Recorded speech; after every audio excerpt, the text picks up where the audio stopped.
You wake in the earliest hours of the morning, before the sky has turned blue as the coolness seeps down the hillsides.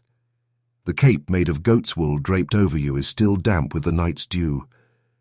The smell of the earth is heavy at these hours, for the coolness that accumulated overnight rises from the depths of the soil with the first breath of morning, filling your nostrils. Like every shepherd in Galilee, you too must start your day before the sun rises, because the sheep don't wait for you. Rome's taxes don't wait. Life doesn't wait for you. The place where you sleep is a simple stone shelter. It doesn't even have 4 walls, just stones piled up to block the wind coming from the east. The goatskin you spread over yourself is thin but sufficient. There is no such thing as luxury in this countryside, only sufficiency. The word enough is perhaps the most repeated prayer in Galilee. Just enough for the children to eat something today. Just enough for the sheep to stay healthy. Just enough for the Roman soldiers not to come this way. The morning tune doesn't begin with a rooster's crow, but with the muffled bleats of goats on the mountainside. The animals rising to their feet is the first ceremony of the morning. You get up after them. Shaking your numb legs, you dab a few drops of dew water on your face. You have neither soap nor a mirror. But a shepherd's face, with time, becomes nature's mirror. The direction of your wrinkles shows the direction of the wind, your chapped lips the level of moisture. Today begins like an ordinary day, but within the ordinariness of each day, small tensions are hidden. For instance, which sheep will give birth soon? On which hillside might wolves be roaming? Which Roman tax collector will descend upon these lands under the pretext of taxes? These are unanswered questions, but they walk with you like shadows in the morning. Silence. You pick up your staff. It's a simple, crooked tree branch, but your entire world rests on its tip. With it, you guide the sheep. With it, you ward off wolves. You hang the same staff beside the door when you return in the evening. This has been done for generations, as you saw from your father, as he saw from his father. In these lands, knowledge passes not through books, but through hands and silence. You know the path of the sheep that have grazed these same hills for generations, living alongside you. Before the sun rises, you slowly guide the flock up the hillside. With each step, the damp stones of the earth crunch. You have no shoes. The sandals on your feet, made of goatskin, have been repaired countless times. Every stitch is a memory. Every patch tells a story. On the hillside, as you look towards the horizon, you notice the sky turning blue. But this is not just light. This is a harbinger of another time. Because in Galilee, morning is not merely a time of day, but also a hope of making contact with the sacred. According to Jewish belief, the morning prayer begins before the sky brightens. Therefore, some shepherds spend these hours praying. They raise their hands, murmur passages from the Torah, and thank God for a new day. But for many shepherds like you, these hours are less for prayer and more for making silent plans for survival. You encounter another shepherd in the nearby valley. The greeting is simple. A nod, a brief glance. Conversation is unnecessary, for nature has replaced language. Which hill has greener grass? Which water source still flows? These are understood with a look. Speaking only draws attention, especially if Roman soldiers are patrolling nearby. Rome's presence is felt everywhere, but is always invisible. Sometimes the wind carries the cries of slaves working on road construction, or the sound of a distant trumpet from a valley announces that the legion is on the move.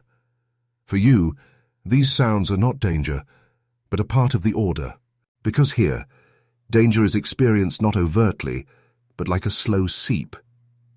It is silent, enduring, and breeds habit.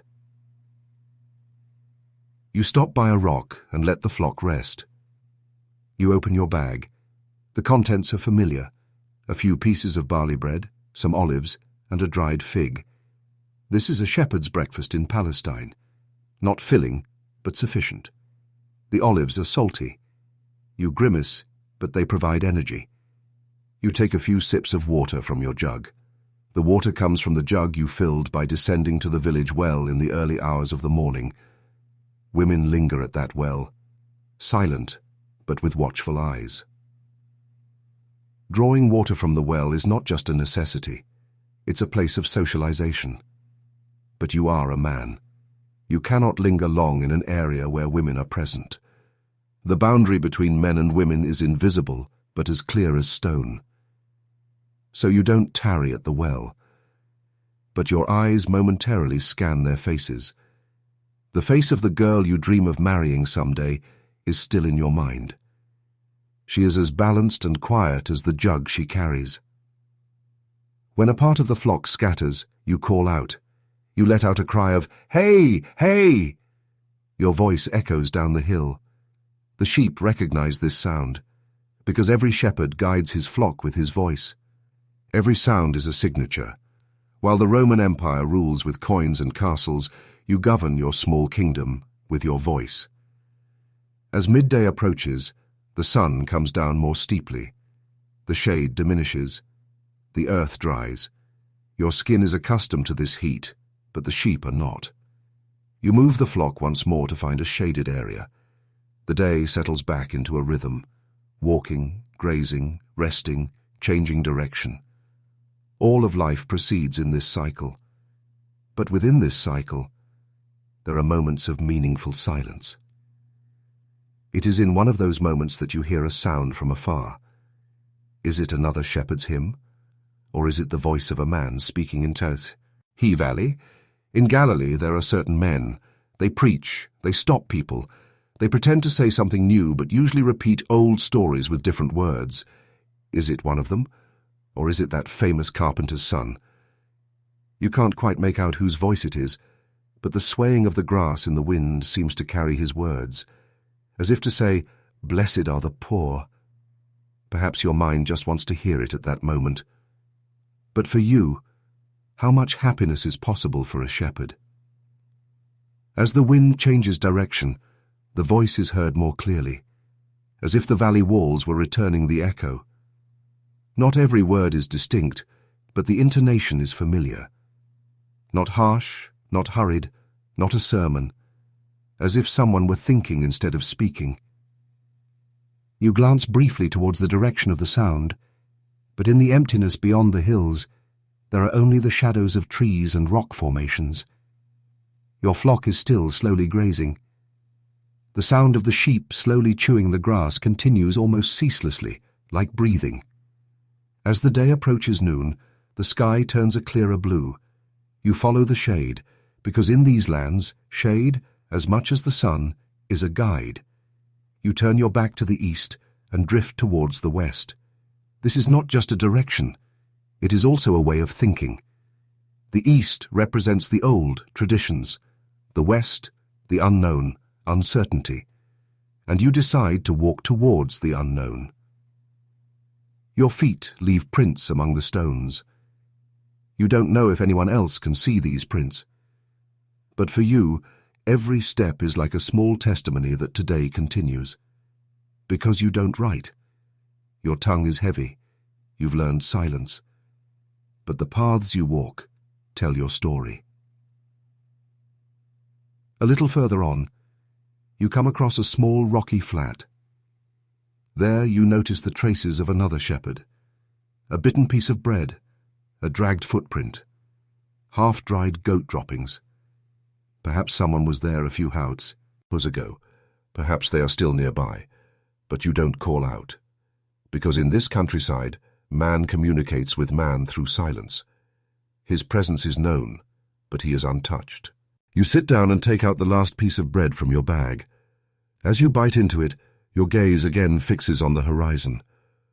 On the surface, nothing has changed, but an internal tension is growing. Because this day, like other days, is passing silently and ordinarily. And this ordinariness sometimes puts too many thoughts into a person's mind. You begin to ask yourself questions. Who am I without these sheep? Or, will one of these hills someday be my grave? Fatigue settles not on your body, but on your mind. If a shepherd is left alone, his mind begins to speak. And in the lands of Palestine, it is easy to be alone. Although Rome's presence is visible, their intervention isn't always physical. They establish the system, and you live silently within it. The tax collected each year changes the taste of the bread you eat, but no one says this aloud, because fear here is a natural resource, like water. Very few people confront Rome directly. The people don't speak, but they know.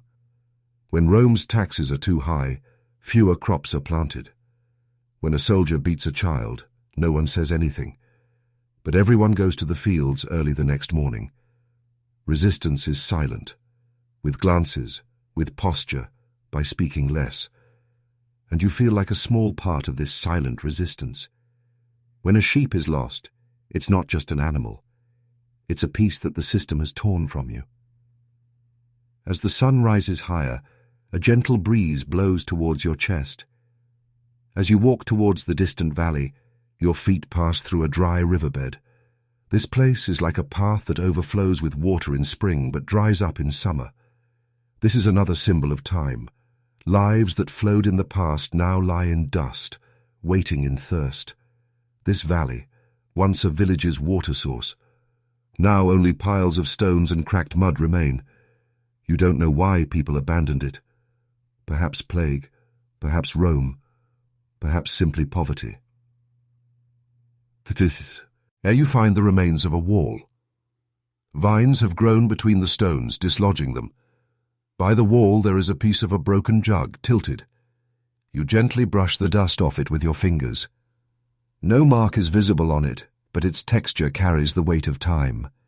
This jug belonged to someone who drank water here years ago. Perhaps it was made when your great-grandfather was a child. Perhaps a shepherd like you once passed this way. And again, the same moment, the same thought comes to your mind. I, too, will someday be just a trace among the stones. This thought doesn't frighten you.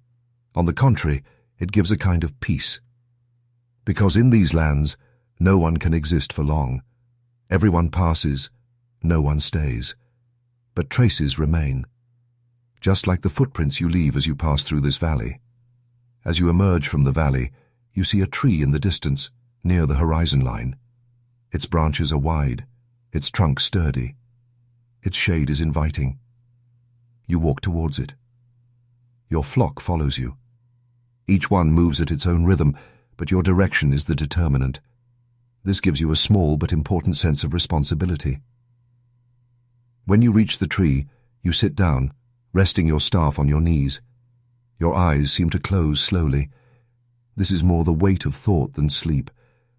And at that moment you remember the voice you heard a little while ago. Blessed are the poor. Why did these words sound so familiar to you? Perhaps you had heard of that carpenter's son, named Jesus, before. Perhaps one day when you went to Capernaum, you saw him from afar. He wasn't shouting about Rome, he wasn't inciting the people, but his words still created a disquiet, because his words shook not the external order, but the internal silence. And you begin to think, can a poor person truly be happy? Someone who lacks sheep, has little food, is exposed and burdened by heavy taxes. If not in this world, then in another. But where is this other place? As the shadow lengthens, time also slows. As the sun leans towards the west, the color of the Galilean countryside changes. The earth is redder, the grass is paler, and the sky is quieter now, as if the world that spoke all day now slowly wishes to be silent. You guide your flock back east, towards the stone shelter where you spent the night. The sheep accompanied you throughout the day. Each one seems to carry a distinct character. Some constantly keep their heads down, others are more alert. But at the end of the day, they all follow the same path. As if the animals of this countryside, like people, had learned to live in silence. As you walk together, they step on the ground right after where you step. Your footprints overlap. A path is drawn, but that path lives for only a few hours. When night comes, it's erased by the wind. When morning comes, it's redrawn. Life is a bit like that. It constantly rewinds, but leaves a slightly different trace each time. Along the way, you ignore the stone-paved roads built by Rome, because those are the roads of soldiers and merchants. Your path is the old goat trails, shaped by the feet of sheep. These paths are not drawn on maps, but etched into memories. As an old man, sitting by a rock, told you years ago, the true path is the one you walk again and again. As you walk, you see a small plume of smoke rising in the distance. You realize someone has started a fire. Perhaps a shepherd or a nomadic family. Someone else like you must be preparing for the night. At that moment you realize you are not alone. Even though you lived without words all day, there are dozens of people in these lands who share your worries, perhaps of different ages, from different villages, but asking the same questions, walking in the same silence. By the time you reach your stone shelter, the sky has turned purple. The sun appears one last time as a line behind the hills. You slowly gather the sheep. There's no need to count. A glance tells you immediately if anything is missing. If you don't see one, you instinctively get up and call out towards the mountain. But today the flock is complete. There is no loss. And even this small victory warms your heart, because in these lands, to complete each day without losing something is an achievement in itself.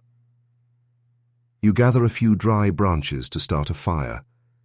You arrange them next to the hearth, creating a small flame among the stones. As the flame grows, the light reflecting on your face reveals the day's fatigue. The cracks in your hands become more pronounced. The dirt under your nails no longer comes out. Because this is not just impurity. It is life itself. The definition of cleanliness is different here. Dirt is not only on your body, sometimes it is in your thoughts. And you sit before the fire with the thoughts you carried all day. After drinking the last drops of water from your jug, you lay your staff on the ground. You lean down and eat the last piece of dry bread, so that it may sate your mind, not your stomach, because stomach emptiness is temporary, but the emptiness of the human mind is deeper. The first stars appear in the sky. This is a harbinger of a new time. As you lie down in the silence of the night, you rest your head on a stone. As your chest rises and falls, you suddenly remember the voice you heard in the morning. Blessed are the poor. This sentence stayed with you all day. A curiosity mixed with weariness enveloped you. Who said this? Why did he say it? And more importantly, could it truly be true? You have known poverty since childhood. You grew accustomed to it. You never knew what life was like without it. But is habituation the same as happiness? As you look at the sky, the stars slowly multiply. Those stars are the same stars that shepherds thousands of years ago looked at, in the same place, in the same order, in the same silence. Perhaps the same question crosses. Set their minds, will this poverty ever have meaning? When you first heard the name Jesus, they called him the carpenter's son, then a teacher, a healer, then a threat. But for you, he is just a voice from the valley, carried by the wind, touching your face. Perhaps one day you will hear him more closely. Perhaps one day you will see his face. But not today. Today is just a time to rest in the starlight falling on the stone. And as you drift to sleep, that question comes to your mind again. Is poverty merely a lack, or is it where the search for meaning begins? Before the sun has risen, the footsteps of stone-laden donkeys mingle with the narrow streets of Jerusalem. The sound they make as thick stone blocks pass over the cobblestone streets gently breaks the city's slumber. As a stone mason, you don't wake to this sound, because you are already awake. In Jerusalem, a laborer's sleep is adjusted not to the morning, but to taxes. And that morning, dozens of masters like you, along with their apprentices, silently prepare to lift the day's first stone. Your home is a mud brick structure on the side of a hill overlooking the city, with old baskets hanging from its roof, letting in barely any daylight. It's cool at night, damp in the mornings, but still, as a stone mason, your house is more solid than many others in the street. This is not a privilege. On the contrary, it's a necessity of the job. One who knows the language of walls builds his own wall with more care. You lean against the wall as you tie the strap of your sandal. The stones of the wall seem to have taken the shape of your palm over time. This sense of familiarity is one way of not feeling alone within the city, because Jerusalem, though a holy center, is a complex and silent struggle for those who live within it. In the eyes of outsiders, there is the temple, worship, and miracles. But for you, Jerusalem is stone, dust, and Rome. When you step out onto the street, the first thing you encounter is not the morning market, nor is it the temple. It is Rome's tax collectors. They stand on the street corner. In their hands are wooden records with names, debts, and numbers. Everyone pretends to ignore them, but no one can pass without meeting their gaze. You too pass with your head bowed. You carry a small sledge prepared for transport in your hand. Today you will help build a new wall, again for Rome, again for an officer's villa. There is a pang inside you, because as you lay those stones, you think of the crumbling walls in your own neighborhood. There are no materials to rebuild those walls, but when Rome demands it, stones are even brought downhill with ease. This double standard leaves a silent anger in the hearts of many masons like you. But this anger is not voiced. In Jerusalem, anger piles up silently, like stones. When you arrive at the worksite, the other masons are already lined up, hammers ready. Greetings are brief, gazes distant. Because in this work, time is more valuable than talk. One of the masters simply says, "It's going to be hot early today." This is the only comment of the day. It is the day of the stone, not the air. When you lift the first stone, the hammer fits perfectly in your palm. This hammer has been with you for years. Its handle smoothed, its iron thinned a bit, but its sound is still strong. When the first blow lands on the stone's surface, the sound echoes through the city. At that moment, the day begins in Jerusalem. The place you work is near the wealthy district on the west side of Jerusalem. The houses here are surrounded by high walls. The windows are small, because eyes looking in from outside are not wanted. But stone masons enter, because their presence is necessary yet invisible. Neither the Roman officer speaks to you, nor does the lady of the house say a word to you. You carry stones, they pray. You build walls, they seek shade. But it is short-lived, because silence in this city is necessary not only for worship, but also for survival. You work until midday. As the sun slowly strikes your face over the walls, your sweat drips onto the stone. As each stone is placed upon the last, you raise a layer between past and future. You think, how many years will this wall remain here? Perhaps 50 years, perhaps a century, but your name will not be known. Your sweat, your breath, your silence will be in that wall, but your name will not. This, too, is the reality of being a stonemason in Jerusalem. Your labor remains, but you are not remembered. And again you think, the names of the masons who built the temple walls are also unknown. Perhaps your great-grandfather was among the men who laid those massive stones. Perhaps his hands also left their mark in this city. But now, there are only stones. Silent, cold, immovable. And you are the only living thing moving among them.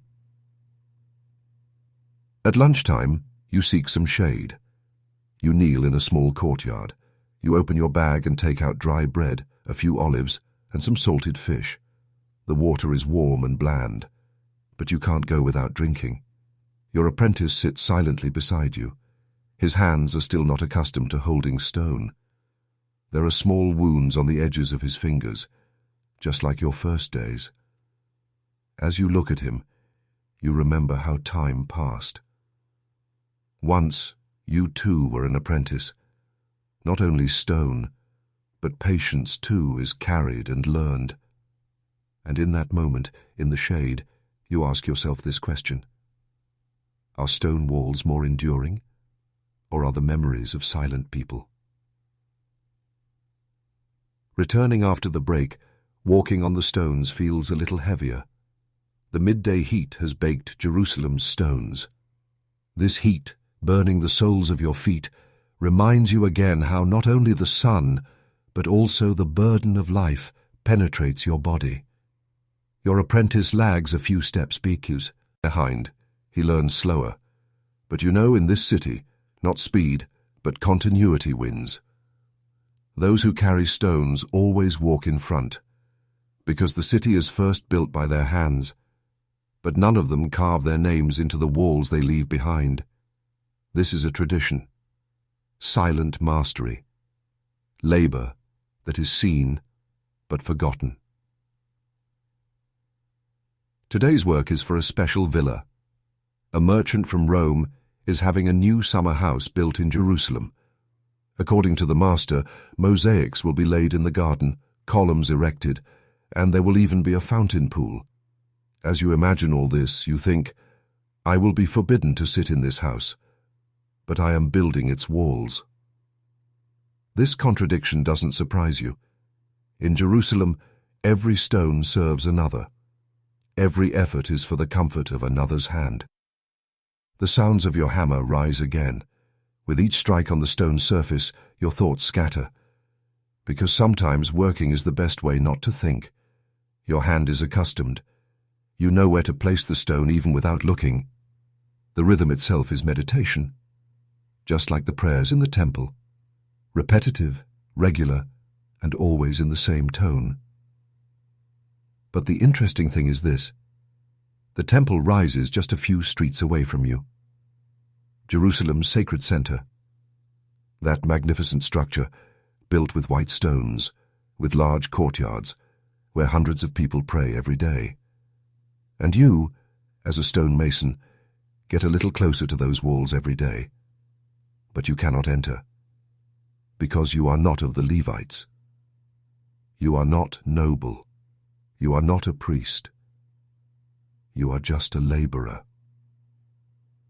When the sound of the shofar comes from the temple courtyard, your hands pause for a moment. The shofar is the sound of the sacred call. It announces that something has begun or ended. Perhaps a ritual has started. Perhaps someone is offering a sacrifice to atone for their sins. Or perhaps it's just preparation before the Sabbath. But for you, this sound is just another rhythm of Jerusalem, because you have neither time for ritual nor enough animals to offer a sacrifice. A soldier passes a few steps away. Short tunic, bronze helmet, a spear in his hand, like a reminder of Rome, a shadow in every street. They never speak. They just look. But the weight of that gaze has been on your shoulders for years, because this city no longer belongs only to the Jews. The Romans are here. They brought their own gods. They imposed their own laws. And you, as a stone mason among people alienated in their own city, continued on your way. As evening approaches, shadows lengthen. Working is a little easier during these hours when the temperature drops, but the body is now tired. Hands tremble, knees bend. The wounds on your apprentice's hands have opened, but he doesn't complain. Because childhood doesn't last long in Jerusalem. Life is joined at a young age. The weight of stone shapes a person's bone structure. Near the end of the workday, a woman passes down the street. Head covered, a jug in her hand. Perhaps she's coming from the temple, perhaps from the market. But there is a kind of urgency in her walk, as if she's fleeing something or trying to catch up with someone. Women's faces are rarely seen in Jerusalem. Their heads are always bowed, their gazes always narrowed. But for a brief moment your eyes meet. And for an instant, you remember the presence of another human being who feels like you in this city. The fatigue in their eyes is the same, and also a resistance. Your eyes tell, I am here too. The hammer strikes the stone one last time. The master declares the work finished. The stones are in place. The wall has risen another layer. But what about the walls within you? They remain, still silent, still strong. You gather your tools and leave the street. As the city is bathed in the orange light of evening, the narrow paths are a little calmer. Jerusalem works by day. In the evening it retreats within itself. There are no street lamps as why I'll return home. But every stone knows the night. Every projection guides your foot. This city is familiar even in darkness. On the way you hear a small child reciting a prayer. His voice is high-pitched but determined. Perhaps his father is preparing him for the Sabbath. Perhaps that child will one day read in the temple. Perhaps he will become a rabbi. But your son will not. Your son, like you, will carry stones, because in this city people don't cross between classes. Only stones change places. By the time you reach home, darkness has fallen. You lean over your sleeping children, cover them, and check the water jug. Your wife says nothing. She simply washes her hands. Fatigue is shared with silence in this home. Your eyes meet. That moment is enough, because without speaking, the same thing is thought. Today, walls were built again, but the house is still small, and the city still large. And you think, no matter how many stones one lays, can a person stand without building walls in their own life? With the first silence of the night spreading over the city, Jerusalem gradually empties itself of all the day's noise. Rome's horse-drawn chariots have now left the roads. The cries of merchants have ceased. The crowd in the temple courtyard has dispersed. Stonemasons have retreated to their homes. Small shops have shuttered one by one. But the walls still stand. And these walls continue to speak even when everything else is silent. You, too, have returned home. The stone walls you built all day are still lined up in your mind. But now, your hands are empty, your feet tired, your eyes wandering in the flickering light of a dim oil lamp. Your wife has placed the last remaining water in a small clay jug near the hearth. You meet eyes with a wordless gesture. After so many years, words are no longer needed. The language of shared poverty is silence. In the small room, the children are asleep. The youngest has curled up, head in his arms. The other's feet dangle out from under the blanket. You gently cover them. Your stone-carrying hands seem delicate now, because night in Jerusalem is not only for rest, it is for reflection. You slowly step outside. You sit on the stone steps in front of the house. The coolness of the night strikes your skin, but it doesn't make you shiver. You're accustomed to it. A stonemason in Jerusalem loves the night most, because the city, like stone, only softens at night. By day it is hard, angular, noisy, but when night falls, the memories settled among the stones become more audible. In the distance, a faint prayer is heard from the temple, perhaps a group of Levites on night watch, perhaps just someone murmuring a passage from the Torah in the shadow of the wall. In this city, it's hard to know where a sound comes from, because Jerusalem is a place that lives with echoes. Every street brings back the sound of another time. And as you walk those stone streets, you are caught between the traces of the past and the burden of the present. Your fingers are still covered in stone dust. All day you gripped the hammer's handle dozens of times. You placed dozens of stones, each for a different wall, for a different house. But none of them are yours. And this thought gnaws at your mind most at night. Building stronger walls for someone else's house than for your own. Raising structures that give coolness to another's shade, while the place your own children call home is falling into disrepair. But you do not object. This is the fate of a stone mason in Jerusalem. Here, hands work, mouths stay silent, because those who speak too much either lose their voice or their job. Rome has taught this. Silent work is as valuable as loyalty. You look at the city. The moon illuminates the temple walls, as if every crack on the stones becomes more visible in the moonlight. In Jerusalem, daylight shows holiness, while nightlight shows truth. Thesi. Moon looks behind the walls. It magnifies the shadows. Details you didn't see while building the wall now appear, and these details spark another story in your mind. Years ago, when you were an apprentice, your master told you, "Read the face of the stone. Within every stone there is a hidden voice. If you look carefully, it will tell you where it wants to be." At the time, you didn't understand these words. The stone always seemed silent to you. But now, as years have passed, you've realized that every stone truly has its own character. Some fit easily, some crack, break, some are soft, and some, no matter how much you try, won't settle into place. Just like people, just like the city. Jerusalem is also a stone, in fact. Holy on the outside, full of cracks on the inside. Everyone looks at it with admiration, but living within it is a completely different matter. While pilgrims from outside walk through the streets praying, you have repaired the stones they walk on. The walls they bow their heads to in greeting have been raised by your hands, but your name is unknown, because this city writes the name of the worshipper, not the laborer, on the walls. Yet your worship is also with stones. Every day you begin in the early morning. You continue in the midday heat and only finish at the call to evening prayer.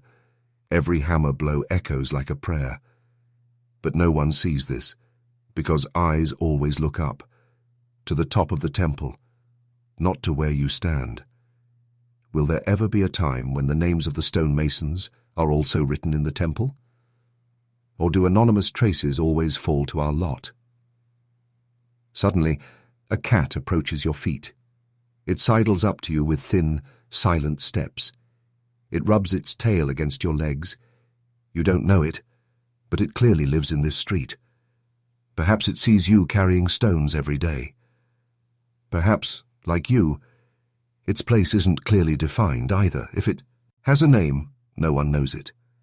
But here, among the stones, it comes to the same spot every night. And it, too, leaves a trace in the city.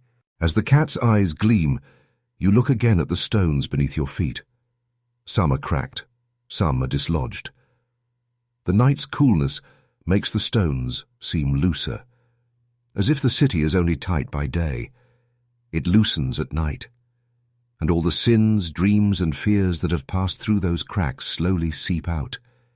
You, too, notice your own cracks. Dreams you haven't spoken of for years, questions whose names you've even forgotten. At that moment, that unfamiliar voice you heard years ago comes to mind. He was a stone merchant of Roman origin. He had said to you, watching you, "Stone is not just shelter. Stone is time. The person who places it directs time itself." You didn't understand then. Now, thinking about it, you realize that every piece of stone you laid represents a day. When you don't work for a day, a stone is missing. When a stone is missing, a wall is incomplete. And when a wall is incomplete, it's not a house. This is your life too, like a house built with missing stones, but still standing. Finally, as the night deepens, you go back inside. The children are still asleep. Your wife looks at you with tired eyes. You lean by the pillow and pray. This prayer is silent, but heard. Because in Jerusalem, some prayers come only from the heart. Words are not needed. As you lay your head on the stone pillow, the sound of stones is still in your mind. Hammer, chisel, paving, alignment. But there is another sound now. your own inner voice. That small whisper you suppressed all day. And this voice slowly asks you this question: have you ever built a wall for yourself? Before the first light of day reaches the eastern hills, a man sits in the shadow of the stone steps leading up to Jerusalem's sacred center. His back is bent. He has hidden his hands within his robe. On his knees rests an old, time-worn basket. At the bottom of the basket are a few dried figs and a little barley mash, a few copper coins he might receive during the day, perhaps in exchange for a piece of bread. He hopes for all these today, but in these early hours of the morning, he just awaits silence. Silence is his time. He is outside the temple, always outside. He can never enter. His eyes are fixed on the columns at the entrance of the sacred courtyard. The white stones appear cool and smooth after the night's dew. The temple itself remains high, but even standing still on those steps requires courage. For this place was established not only for worship, but also for observation, judgment, and segregation. The man doesn't speak much, and if he did, no one would listen, because he is now a shadow, close to the temple gate, but always standing on its threshold. And in this city, shadows have no names. Yet years ago, this man too was an ordinary artisan. He used to do leather work. He taught small children how to sew sandals. But one day, a fire that broke out in his workshop burned not his possessions, but his name. He went into debt. His family scattered. His place is now outside the gate. The Temple of Jerusalem is magnificent. Its courtyard is vast, its columns tall. Every morning, the Levites, with silver shofars in hand, make the morning call. Men direct their prayers towards the Qibla. Women watch from separate sections. Not everyone has the right to enter the temple.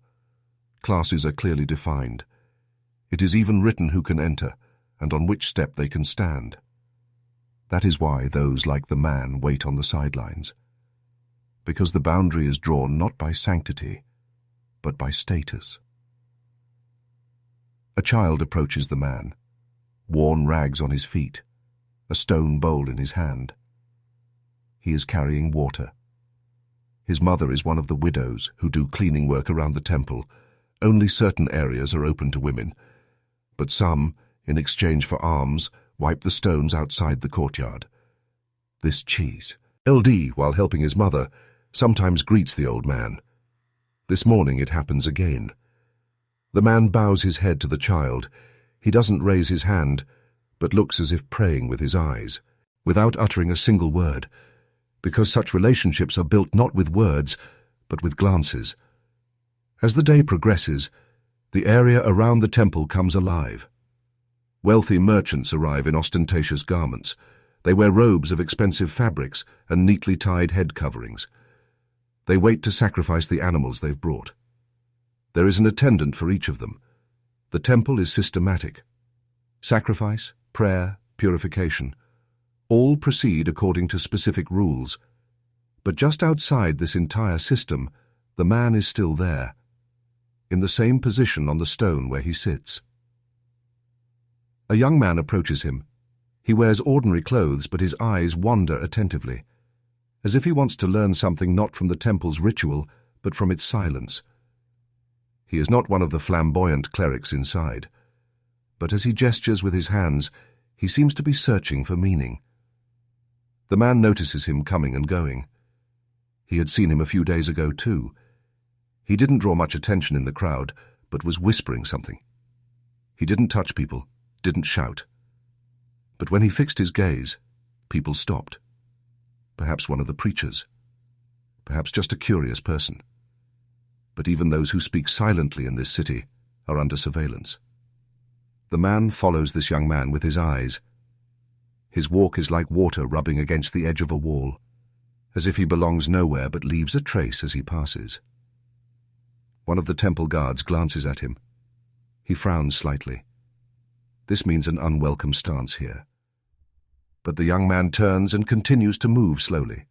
The man doesn't know his name, but a thought passes through his mind.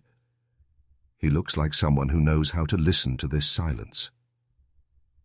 The outside of the temple is, in fact, much more meaningful than the inside, because those inside are busy with the system. Those outside, however, are with real questions. Whose prayer is accepted? Whose sacrifice is valid? And what about those who can offer nothing? Do they have no connection with God? The man asks these questions again and again every day, but he cannot say any of them aloud, because here rules speak, not questions. Towards noon the sun rises directly overhead. The stone walls of the temple grow hot. The shade narrows. The man pulls his hands further into his robe. His body trembles. His aged bones carry not the cold of the stone, but the weight of the system. For here one must endure not only the heat, but also being ignored. A woman approaches the outer wall of the temple. Her head is covered, a small purse in her hand. Inside, 2 copper coins. He recognizes her. She comes at the same time every day. She doesn't go inside. She just waits outside. Then she places those 2 coins in the chest and leaves without saying anything. The man doesn't know her name, but he shares a similar place with her. Both stand at the boundary of the sacred, but they do not meet the sacred with their gaze. After the woman leaves, the man thinks, is true worship to enter and pray, or to wait silently outside? No one in the city asks this question aloud, but everyone feels it in some way. Towards the end of the day, shadows lengthen again. The hymns in the temple gradually cease. The sounds of sacrificial animals are no longer heard. Merchants have withdrawn. Clerics have returned to their rooms. But by the stone steps, that old man still sits. A few dried figs are still in his basket. Not enough alms have been collected for daily food, but this is a customary end for him. He fixes his eyes on the gate again. As the heavy iron-barred doors of the temple slowly close, the lights inside are shadowed. But the man has never entered, yet he has been there for years. He knows every stone by heart. He recognizes every crack in the wall, but he is still outside. When the first coolness of the night comes, the man slowly rises from his spot. He takes his basket in his arms. With one hand he feels for his staff. It takes time for him to stand up. His body disobeys but has grown accustomed, because here not only walls, but people too, are shaped by patience. He turns his back and enters the narrow street. No one looks at him as he leaves. He looks at no one either, because in this city, some people just pass through. They leave no trace. But he, by silently existing by the outer wall of the temple every day, has left a trace. And you think, in a city, does someone always on the outside actually see more than those on the inside? As you set out early in the morning, carrying the night's coolness on your back, the stone streets are still asleep. In Jerusalem, night is never completely dark, but every street wakes to a different morning. In some, merchants arrange their goods, while in others, the footsteps of men going to morning prayer echo. Yours, as always, is towards a corner, to the border of the temple. You walk slower than the day before. Your ankles feel as if they haven't rested all night. You probe the cracks in the stones with the tip of your staff. Every stone is a stone from another time. Every crack, the trace of another life. You think about how many people, how many prayers, how many disappointments have walked this path you've taken every morning for years. And then you remember once more, your place is not the very gate of the temple. It is the side of the wall, its shadow. You sit on the same stone again, 2 stones beyond the steps, facing the temple's south entrance. Your stone, a surface polished from sitting on it, its edges worn. You sit there every day, but never with the same feeling. Because the city is the same, but you change, and today your body is a little quieter, your mind a little more weary. The crowd comes early this morning. Perhaps a festival is approaching. Perhaps it's a day of ritual. More people walk towards the temple, some carrying small birds, some with a purse of gold, and women coming holding their children's hands. All flow towards that stone gate with a certain intention, in a certain order. No one's step is in vain here. Everyone comes to ask for something, either forgiveness or healing or hope. But you no longer have the right to ask for anything. You just watch. This morning, you see a familiar face. That woman. The woman who comes every day with her small purse, who prays outside rather than inside. She has come again. Again she has 2 coins, and again she says nothing. Her eyes are lowered, her steps measured. When she reaches the temple gate, she doesn't raise her head. She just pauses for a moment. She takes out the coins from her palms. She places them next to a chest. Then she turns back. But this morning is different. As she leaves, her eyes meet yours, a very brief moment. But for you, it feels as long as an hour, because here, meeting eyes is an intention, perhaps a question, perhaps just an effort to make one's existence felt. That woman is also among those who live on the boundary like you, not within the wall, but on its edge. After the woman leaves, the crowd increases again. Hymns rise from the temple, silver shofars echo. The smell of incense mixes with the air. Everything is orderly and sacred. But this ostentatious structure draws an invisible but felt wall between itself and the stone you sit on. Because the crowd that comes here only sees those inside. They don't see those sitting outside. A child falls as he passes in front of you. His hand scrapes. He cries for a moment. His mother embraces the child and quickly moves away. They don't look at you, but you remember the spot where the child fell. Perhaps it's one of the stones you laid. Perhaps years ago you were one of the men who carried stones for the foundation of this temple, but now the stone you sit on is not a memory of your past. It has only become the shadow of today. Towards noon, the sun rises. The stones grow hot. Your robe on your back is soaked with sweat. The shade narrows. You close your eyes, not to rest, but not to hear, because even the hymns coming from inside have now turned into echoes. For you, what is sacred are not these stones. It is patience, coming every day and sitting in the same place, being there when no one sees you. Isn't this a kind of worship? A young man approaches you, the one from yesterday, the man who walks silently, unnoticed in the crowd. He passes in front of you again. He says nothing, but he greets you with his eyes.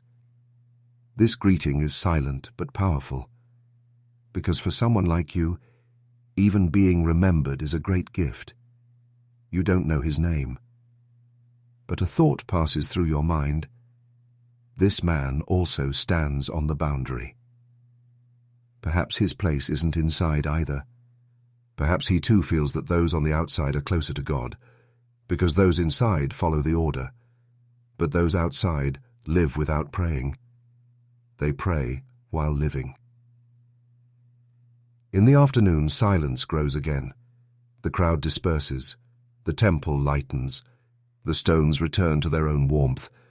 The shadows of the columns fall to the ground. You too retreat into the shade. There are still a few dried figs in your basket, but your stomach isn't hungry, because in this city, hunger isn't just about the stomach. The hunger for recognition is greater. The desire to be affirmed, seen, heard, these are heavier.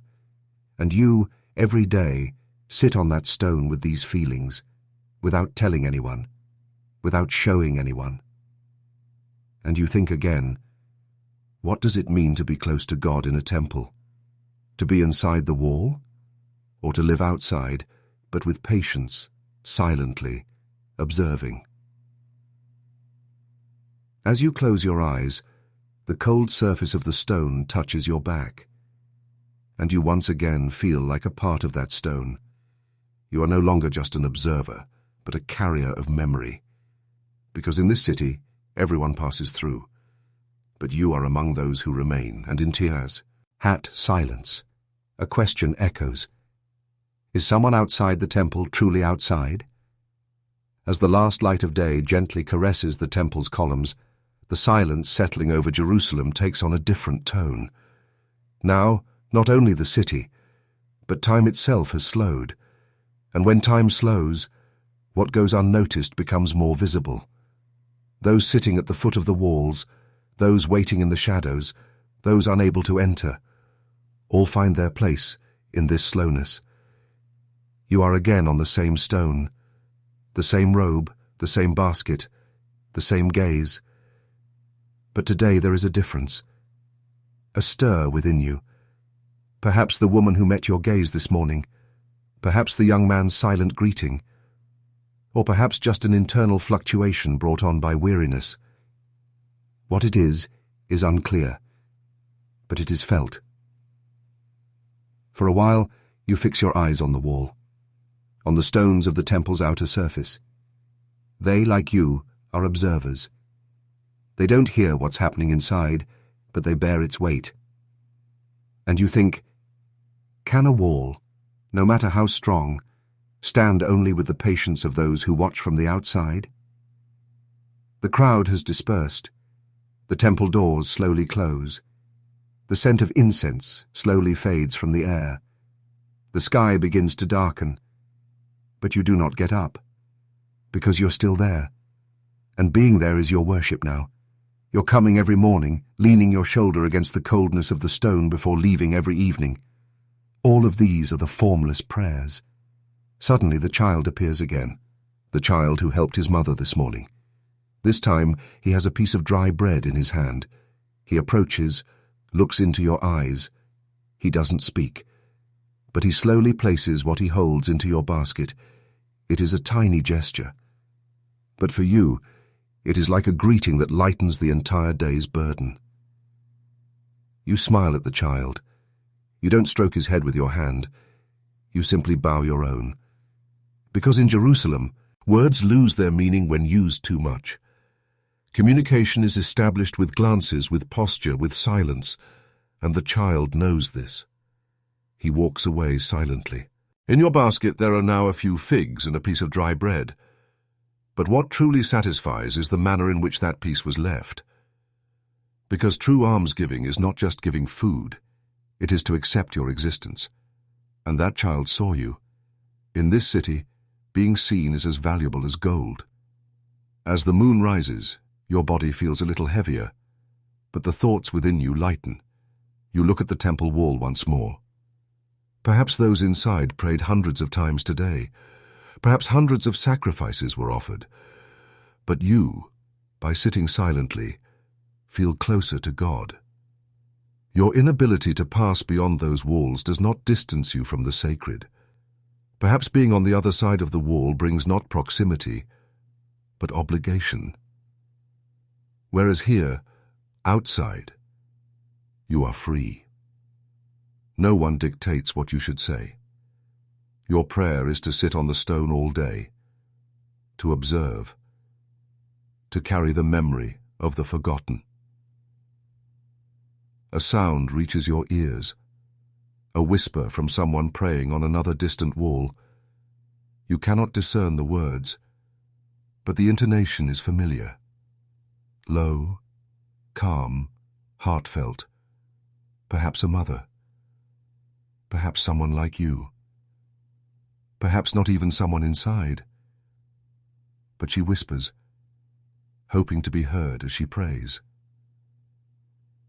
And at that moment you realize the prayers rising not from within the temple but from around it are deeper. Because those inside often perform a duty. Those outside, however, are bound by silence. They cannot quite say what they want, but they carry what they need in their hearts. You carry this too. Every day, with every sitting, with every wait. The sky darkens completely. The stone is now cold. You take your staff in your hand and slowly stand up. Your back is hunched, but your walk is calm. You don't look back, because that is where you come every day anyway. You know you will come again tomorrow. The stone will be waiting for you. You turn into a narrow street. The city is silent. Cats are curled up on the stones. A faint sound of a saz comes from somewhere. Perhaps an old person sitting in front of a shop is playing it. But even that music comes from far away, like a dream. When you return home, darkness greets you. A small oil lamp burns. You place the basket aside. You rub your hands, then go to the place where you will curl up and sleep. There is no blanket, but the walls left by the stonemasons protect you from the wind. As you close your eyes, you think of everyone you saw that day. That woman, that child, that silent man, all outside the wall, but all closer to prayer. And your last thought is, does God hear those who whisper the most? Morning comes with the wind, sweeping downhill through the stone houses of the village. The sun has not yet risen, but the women's footsteps can already be heard on the stone streets. Some barefoot, some in sandals, jugs in hand, heads covered. The path to the well is familiar, but it must be walked every morning, because this path leads not only to water, but to solidarity, patience, and silence. You are one of those women, perhaps a mother's daughter, perhaps a widow, perhaps a wife. But whatever identity you carry, everyone is equal on the path to the well. In a life lived away from men's eyes, behind walls, the first task of the morning is always water. Because water is not just for drinking. It's for living, cleansing, kneading, cooking, narrating. The path to the well is steep. The stone steps have remained the same for years. Some stones are broken, some are mossy. You know by heart where your feet will slip, where they will find purchase. This morning, as always, you cradle your jug, light when empty, but full of expectations, because on the way back, it will be both heavy and carry the peace of having completed the day's first task. Along the way, a few more women appear. Greetings are silent. Bowed he's, ads, fleeting recognitions with the eyes. Everyone goes for the same purpose, but no one speaks, because these hours are like a sacred time. The silence before reaching the well is almost an inner preparation. This slowness, which precedes all the day's bustle, is a moment for women to breathe. The well is outside the village, where the olive trees begin. It has stood in the same place for centuries. Every generation has drawn water from it. Every generation has left another prayer in it as they lowered the bucket. Wishes made before touching the bottom of the water, prayers no one hears. The well itself is like a kind of memory. Every drop of water within it has been carried by the hand of a woman from the past. When you arrive, you join the queue. 2 women in front of you, 3 behind. The area around the well is stone paved. In the middle, a circular opening. The rope is worn with time, but still sturdy. The bucket is wooden. The sound of water still comes from deep within. When the first bucket goes down, the sound of the wood hitting the water echoes. It's a kind of morning bell, like the awakening of the well. One of the women fills her jug. Her hands tremble slightly with the morning chill, but her movements are determined, because this task has been repeated for years. Every movement is memorized. The way she holds the rope of the bucket, the angle she tilts the jug's mouth to prevent water from spilling, the angle she bends to avoid wetting her clothes. All are subtleties taught by years. When it's your turn, you lower the bucket. As the rope rubs against your hands, the marks of calluses on your palms become clear. The splash sound of the bucket reaching the water is heard. That moment is the clearest sound of the morning. As you pull it up, the bucket's weight increases. But it's not the strength in your arm, but the patience in your mind that pulls that weight. Because this is not just water, it is the very water for the children waiting at home, for the morning dough, for your husband's ablution, for the elders' drink. As you fill your jug, a drop overflows. It falls onto your foot. The coolness gives a momentary shiver, but it's fleeting. Then you lift your head and look around the well. Other women are also waiting to fill their jugs. Some whisper to each other, but the voices are not loud. Because everyone here knows, the morning silence at the well is not to be broken. A woman approaches you. Not a stranger, but not close either. Just a familiar face. Your age. There's sleeplessness in her eyes, but her face is resolute. She bows her head slightly and asks you a question. Can I take a little extra water today? The neighbor woman is ill. I'm doing her tasks too. No words are needed to answer this question. You nod your head, pull your jug slightly to the side. The woman takes out a second jug. Her hands tremble as she fills it. You help her. You both hold the bucket at the same time. This moment is small, invisible, but important. Because in this city, mutual aid is experienced not with grand sentences, but with brief gestures. The woman whispers, looking at you. Yesterday, someone came to the village. He was from around the temple. He was speaking quietly. He looked at people and said, "You are blessed," even though they were poor. These words hang in the air. You don't know how to respond, because is it truly so? Is this what it means to be blessed? Drawing water from the well every morning, kneading dough with flour insufficient to feed the children, and then drawing water again. An endless cycle, but also life itself. The woman leaves. She places her jug on her head and walks away. You follow her footsteps. There is a dignity in her posture. Because in these lands, being a woman is much more than carrying water. It is a silent struggle, a constant balance, an invisible resistance. You too place your jug on your head. You tighten your he. Add scarf a little more. You measure your steps as you climb the stone path again, because the jug is heavy. But even more so, your eyes watch the surroundings. If a stone has moved, you are careful as you pass it, because a fall damages not just the ground, but the entire rhythm of the morning. When you reach the village, the streets are still silent. Smoke has begun to rise from some houses. The morning hearth has been lit, the tandoor heated, flour has begun to meet water. Water is now once again at the center of life.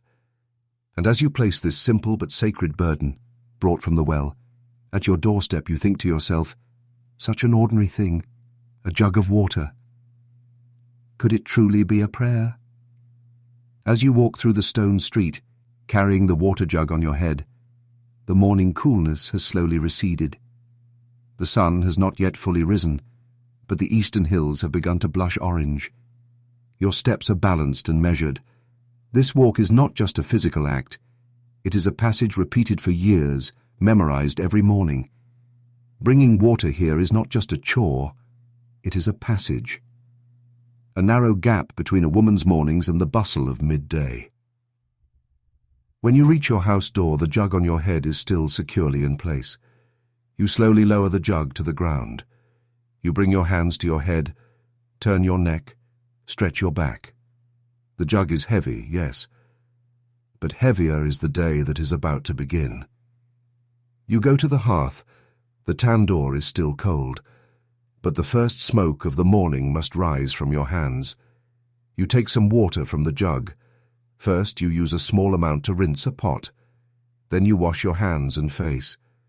As the coolness of the water hits your skin, the burden of the morning lightens a bit. But this is temporary relief. The children are about to wake up. The little one murmurs in sleep. The other curls deeper under the blanket. You cover them, then quickly return to the kitchen. The flour was measured last night. Now it must meet the water. As you pour water into the kneading bowl, that word you heard at the well this morning comes to mind. Blessed are the poor. You can't help but think. Your arms grow tired as you knead, but you don't stop. Because this action is not just for food, it's like kneading time itself. The dough shaping in your hands is not just bread. It's your children's day, your husband's unspoken words, the help your elderly neighbor expects. Someone calls from the door. The neighbor woman, a relative of the sick one. She was mentioned at the well yesterday. Help is needed today. Without stopping what you're doing, you turn to the door. The woman asks you for some water. She asks with body language, because speaking sometimes takes up too much space. You fill a jug, a little at a time. You hand it to the woman. She simply bows her head. She doesn't say thank you. Because in this village, thanks flow spontaneously, like water. They don't need to be spoken. When you return inside, the children are awake. Water is needed again. To wash their hands, to rinse their mouths, sometimes just to cool down. The water jug grows lighter. But the movements that fill the house multiply. Water is not just an object in the house. Water guides. Who wakes when laundry is washed, when the tandoor is lit? Water decides everything. The tandoor burns. Slowly, the smell of flour rises. Silence is heavy around the tandoor. The children sit on the side. The morning's weariness hasn't quite passed yet. A few bird calls are heard from outside. Shadows have begun to shorten. You look out the door, towards the path to the well. There are still a few women there, the latecomers, or those carrying someone else's burden. Each is busy with her own jug, but none is alone, because in this land women are not alone. They are left alone, and then, by being silent together, they reunite. The water in the house is almost gone, but bringing another jug of water may not be possible today. As the sun approaches noon, the path to the well becomes hotter, more tiring. But despite this, you think, should I bring one more jug? This thought is not only about your own needs, but about the possibility of others. Perhaps the neighbor's laundry hasn't been washed. Perhaps the old woman is waiting for water. Perhaps the children will ask for water again. Perhaps someone without water will knock on your door. You gently caress the top of the jug. The coolness of the water is gone, but it still carries meaning within it. The water you drew from the well this morning now dictates the rhythm of the entire house. This jug set out with you in the morning, and now it sits with you at the center of the home. And a single question emerges in your mind. Is it possible for such simple water to carry so much? And at that moment you think, if it weren't for you, who would carry the water? As the midday sun fills every empty space in the house, the water you carried this morning has now diminished by a few bowls. But what has diminished is not just the quantity, it is time. Because every emptying of the bucket announces that the day has advanced a little further, and you need neither a clock nor a shadow to measure this. The change in water level is time itself. You've put the dough in the tandoor, baked the first bread. The children play with crumbs in a corner. Your husband hasn't returned yet. Perhaps he went to the olive grove. Perhaps he is delayed because of the road where the Roman soldiers passed. Perhaps a new tax announcement has been made. Information about these things doesn't arrive, but women sense it. In every footstep from the door, in every echo on the stone floor, something is read. The neighbor's child leans against the door. He holds out a small bowl. "My mother ran out of washing water," he says. A word, just that. But every drop that overflows as you pour water from the jug mixes with the mother's absence, the dryness of the laundry and the soap's foam. This child may not yet know the value of water, but you know that this water you draw from the well every morning also turns others' days. Your hands are still wet as you hand over the bowl. You can't dry them because movement doesn't stop. The silence of the morning gives way to the silence of midday. In that silence, water boils on the hearth. The last of the laundry is wrung out. A broken jug is repaired. No one asks, "What did you do today?" Because the answer is everywhere. The ashes under your fingernails, your feet buried in the earth, the flour dust on your headscarf. Sounds of other women come from outside. Not loud, but clear. Perhaps new news has been received. Perhaps someone has given birth. Perhaps someone from another village has arrived. In this village, sound doesn't carry information. It shows direction. It tells which street to go down, which house to approach. And you pause for a moment. You listen carefully, because within these sounds, there might be something concerning your family, your neighbor, the old woman waiting silently. But the sounds fade away.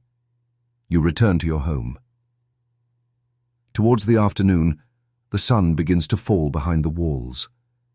The shade is a little cooler, the stone a little softer. At these hours, women usually hang laundry, change the children's clothes, prepare the remaining dough for the evening. You too hang the washed cloths on the line in the courtyard. The wind dries them gently.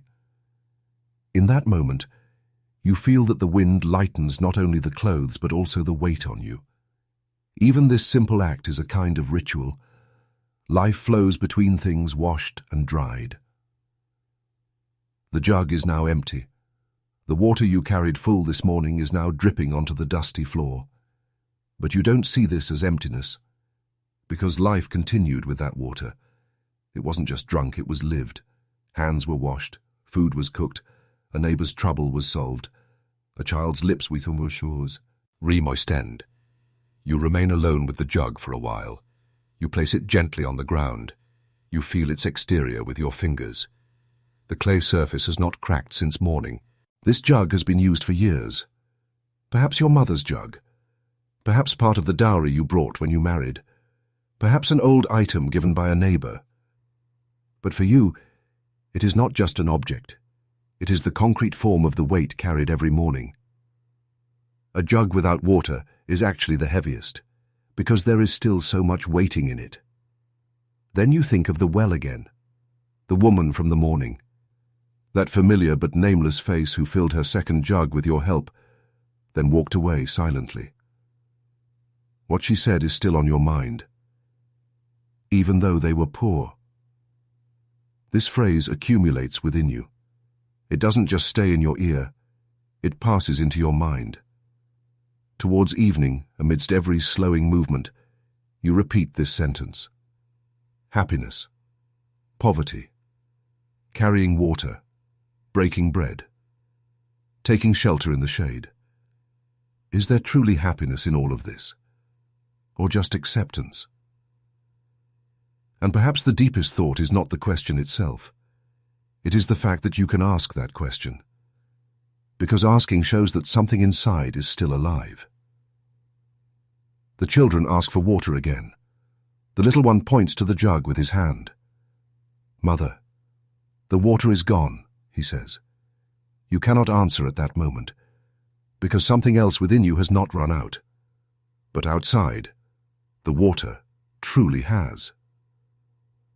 A moment of indecision. Should you go back to the well? The sun is about to set. The path to the well is now more desolate. But water is needed. This decision rests not only on a necessity, but on a woman's habit. To do what is expected, to act as needed, to complete what is missing. You adjust your headscarf, take your jug. You go up the hill again. Your steps are slower this time, but more deliberate. The path to the well is solitary this time. The morning's bustle is gone, But the stones are in their places. Your feet again recognize them by heart. When you reach the well, no one is there. The bucket is in place, the rope soft, the water deep, but the atmosphere is silent. You place your jug on the ground and lower the bucket. The creaking of the rope is the first sound of the night. The sound of the wooden bucket hitting the water echoes. Even pulling the bucket up is heavy, like a thought, because this hour has now become not just a physical time, but an introspective time. As you fill your jug, you lift your head slightly. The sky has turned dark blue. The first stars appear. The wind is no longer cool, but sharp. But at that moment, this coldness doesn't chill you. On the contrary, it envelops you. Because here, at the well, you are now alone. And loneliness doesn't frighten you, because this loneliness is a silent conversation. As you return, the jug is full again, but you are lighter, because that question is no longer carried. That question has mixed with the water. Happiness, perhaps, isn't in what you carry. It's hidden in where you can share it with others. In the earliest hours of the morning, while the lake is still like a mirror, the first boat docks ashore. The sound of oars echoes softly on the water's surface, hits the stones on the shore, and quickly vanishes. This sound is the Tiberias Lake's own clock, a cycle of time that returns before the rooster crows, begins before the sun rises, and is hoped to end before the wind picks up. You are one of the 4 people sitting in that boat. Your hands are hardened by rope, the skin on your fingertips is peeling, your palms are lined with salt. You've spent most of the night on the water, but your work isn't over yet. Because when the net is cast into the lake, the work is not just waiting. The real burden is pulling the net back in. And when that moment comes, a hope mixed with patience begins.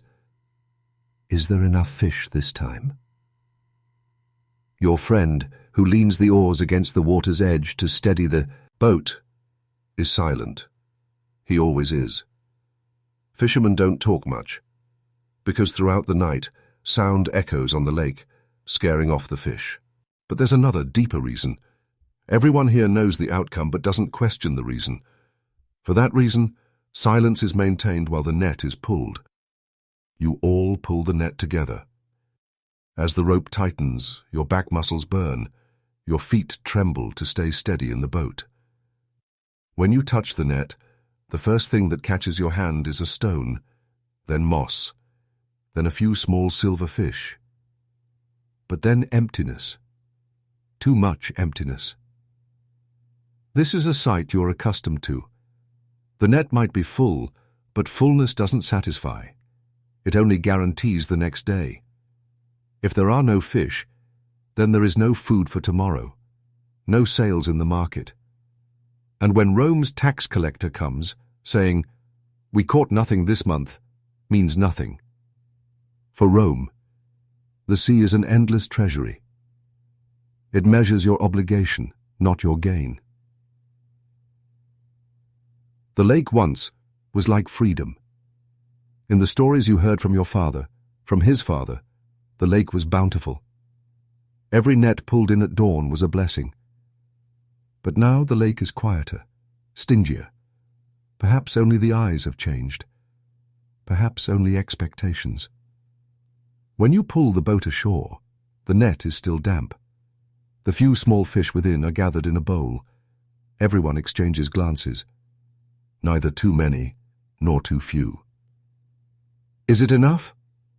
No one asks, because the answer is clear. But no one dares to say, it is enough, either. Fishermen live not by hope, but by habit. Your feet are bare.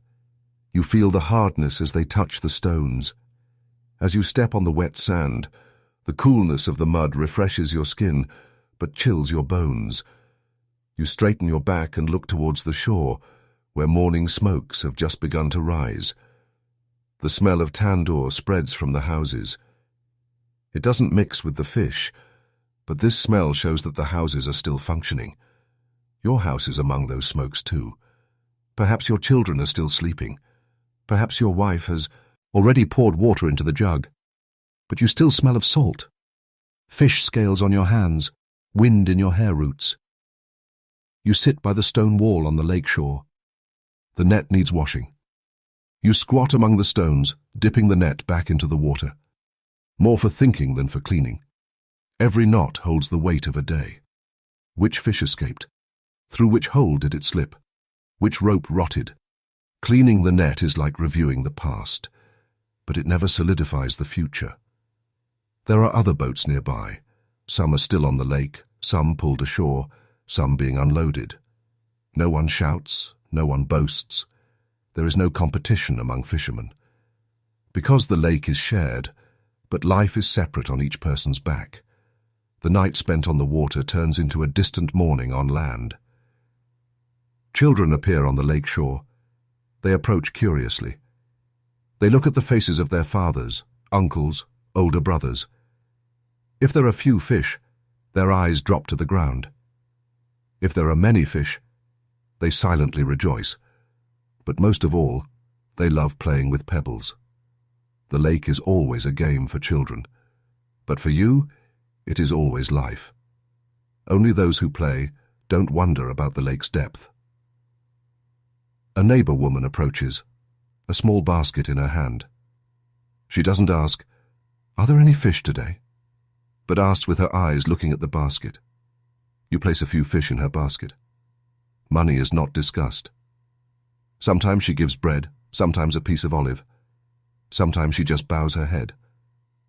The rules of bartering for fish are silent. You need to return home before the sun rises too high. Fish spoil in the sun.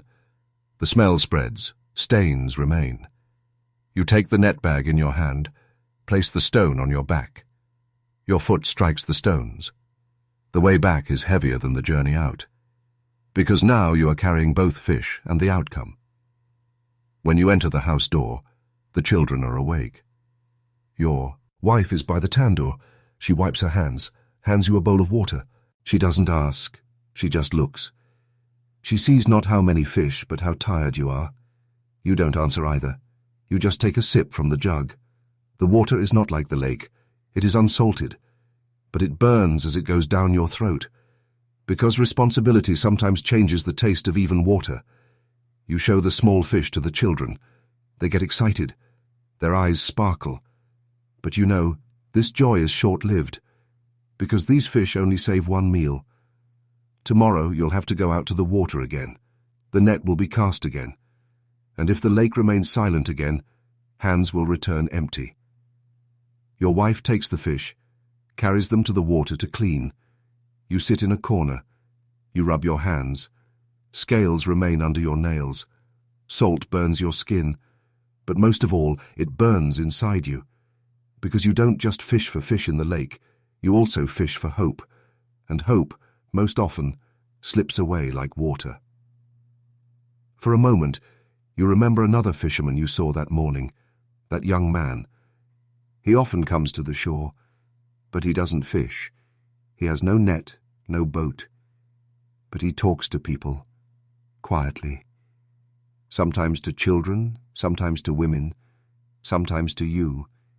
He once said, "The sea is filled not only with fish, but also with patience." Those words stuck in your mind that day.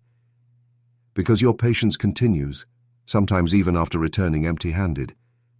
Whatever the lake gives you, you go out again the next day. This is not faith, not habit. It is a way of survival, and you choose it every day. As the day fully turns to noon, the shadow inside the house grows. You want to sleep a little. Lake fatigue doesn't pass without sleep. But before you sleep, you think one more time. The lake is always the same. But am I changing a little more each day? When you return to the lake shore, the sun is no longer directly overhead. The midday heat has begun to give way to long shadows. The net you left this morning is still there, spread over a stone. Dried but still untangled. The knots remaining within await untangling for the continuation of the day. You slowly gather the net with your hands.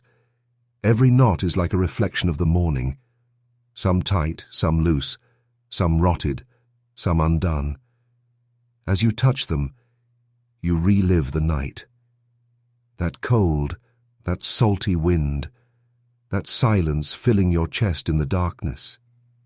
All seem to have permeated the net's threads. As you untangle a knot, your father comes to mind, who worked on the same net years ago. He untangled them like this, too.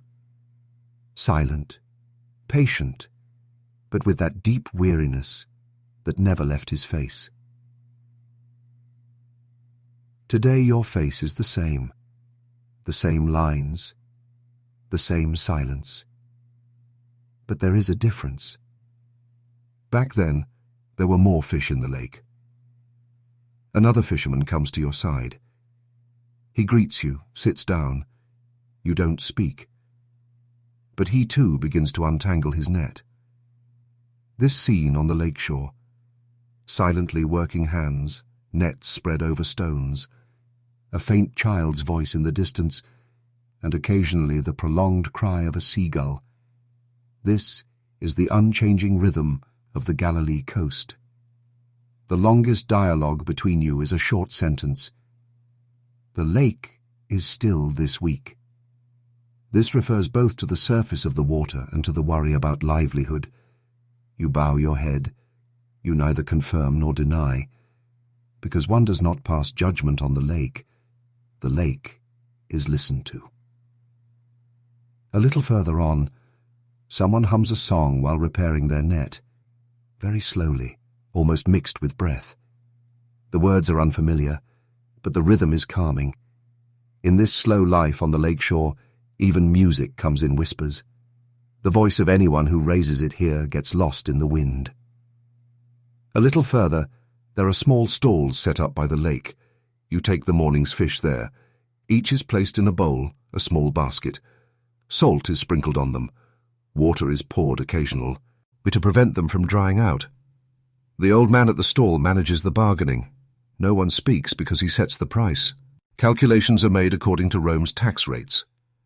No one knows what you earn, but it's clear who gets how much. This trade on the lakeshore proceeds not with the labor of the morning, but with a silent acceptance. You deliver your fish, receiving only a few copper coins. With this money, flour is bought, salt is bought, perhaps a little lentils, but most of the time nothing is left over. And as you return home, you think less of the sound of the change in your pocket and more of the net now being empty. On the way, a child stops you. "Was my father on the lake today?" he asks. You squint, trying to remember. There are so many faces, so much silence. It's hard to even know who was there and who wasn't. But the expectation in the child's eyes weighs heavily, so you just nod your head. "Yes," you say, "he was on the lake." This is a comfort, because here even existing offers reassurance. When you arrive home, shadows have now entered the house.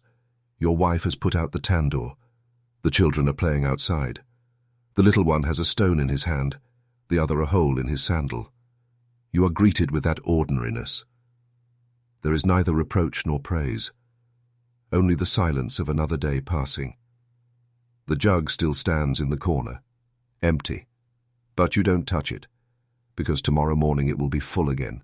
Water, like fish, is carried anew every day. It diminishes every day, but it is the one thing that is never given up on. You sit at the table with your family.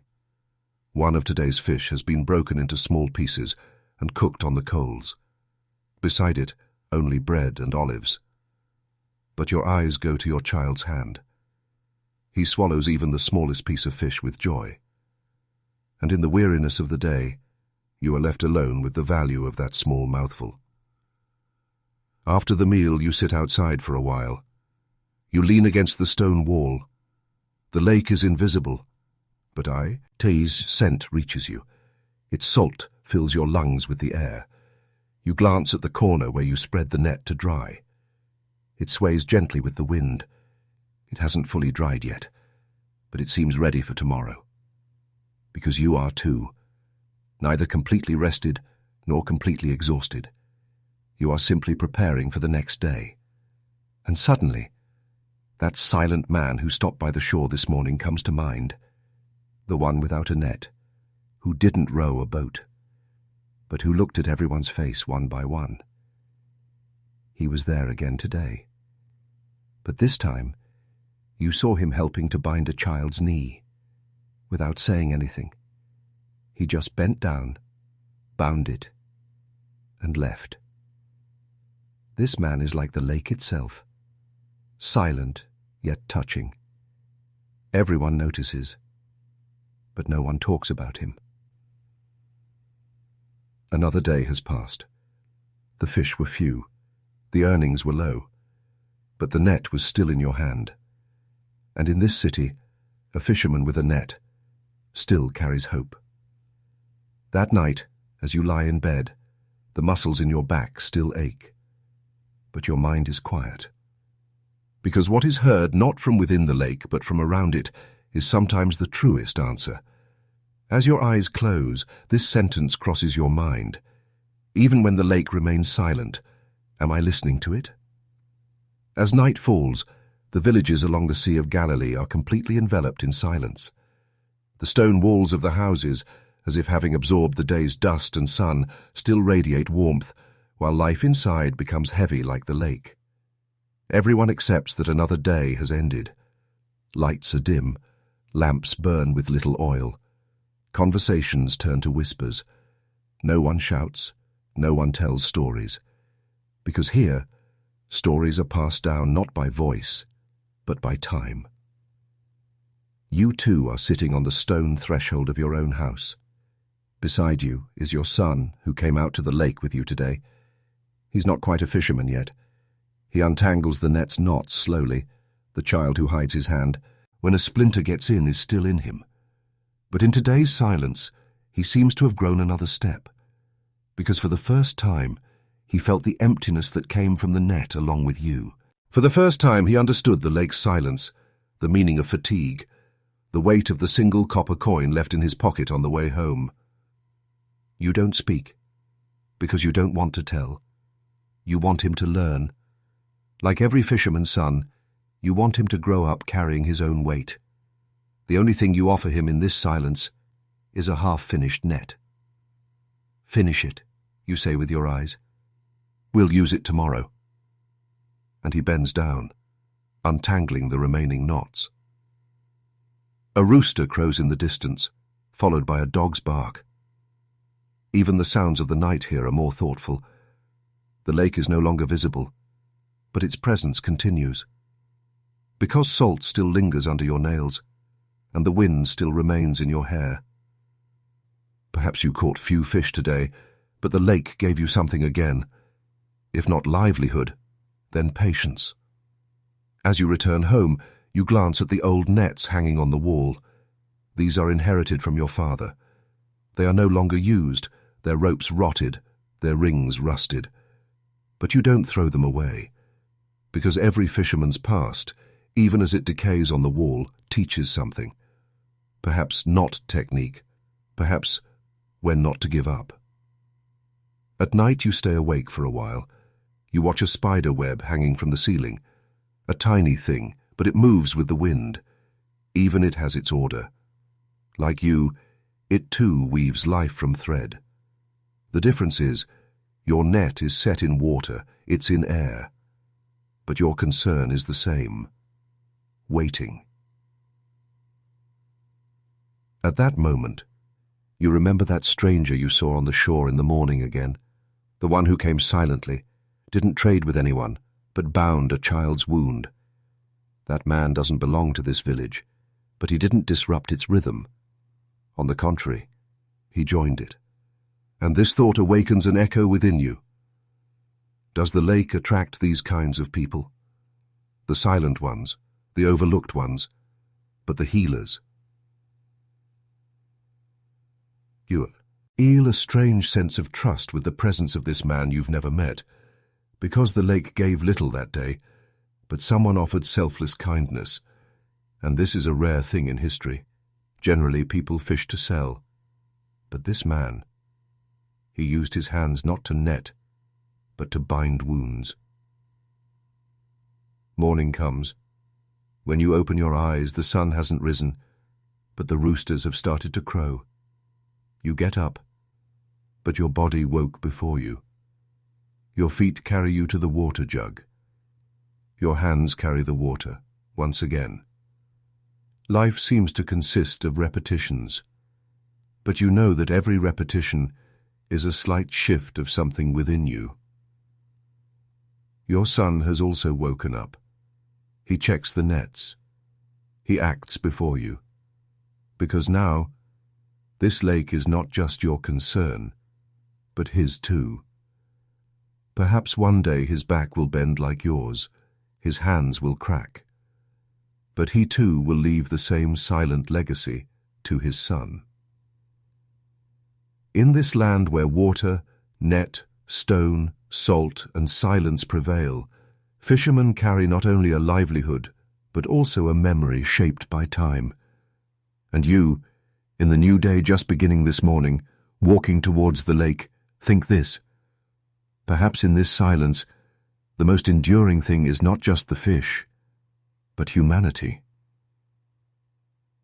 Before the first light of morning reaches the stone-walled streets, shadows appear longer than anything else. You are walking down one of the steep streets. The stones under your feet are damp. The night's dew has not yet receded.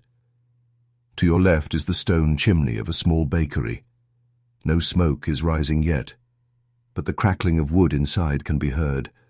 The day hasn't started yet, but you are already awake.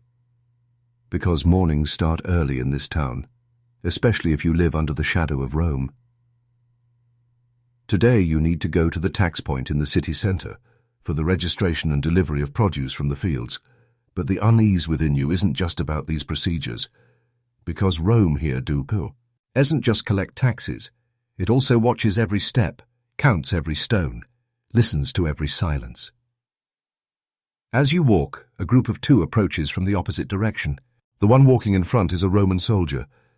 His armour has begun to reflect the morning sun.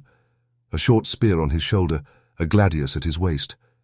No anger, no mercy on his face. His gaze is like a wall, cold, simple and impenetrable. Beside him is a Jewish scribe. He carries a wax tablet in his hand, occasionally wetting his pen. He accompanies the soldier. Because Rome had learned to use the hands of the locals to write its own language. As they approach you, you slow your walk. You avert your eyes. Because looking directly can be a danger, not courage. In these lands, silence is the greatest defense. The soldier passes by without looking at you, but he leaves something behind, like the movement of a pebble under your feet, a tiny vibration. Invisible, but felt. This is Rome's true power, its ability to shape you from beginning to end, without having to show its presence. As you continue walking, this thought crosses your mind. When did they come here? When do they plan to leave? And since when have we only asked these questions within ourselves? These lands once saw other kingdoms, other occupiers. But Rome's occupation was different, because it came not only with weapons, but with stone, mortar, writing and silence. It drew its borders not with walls, but with laws. And you no longer even remember when those laws began, because that was a time before you were born. But now, even as you breathe, you carry Rome's mark. When you reach the end of the street, you see a column on the right, Latin inscriptions on it. No one fully understands them, but everyone knows what they mean. There is order here, and this order belongs to Rome. You saw this inscription as a child too, but now that stone feels heavier to you, because as years pass, not the stones, but the meanings harden. It is rumored that there will be a small ceremony in town today. A centurion's passage, or perhaps a salute ceremony for a newly appointed governor. But for you, this is just another silent alarm, because every ceremony is a reminder. reminding you who you are not, where you are considered to belong. An old man sits by the roadside. In his hand, an old scroll, not parchment, but written on felt. He murmurs, perhaps a psalm, or the words of ancient prophets. But his voice is barely heard. Because in this era, even sacred words are conveyed in whispers. Loud faith breeds doubt. Silence protects one's faith.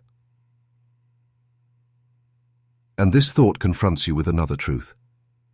Perhaps the greatest test of this era is not to speak words, but to remain silent.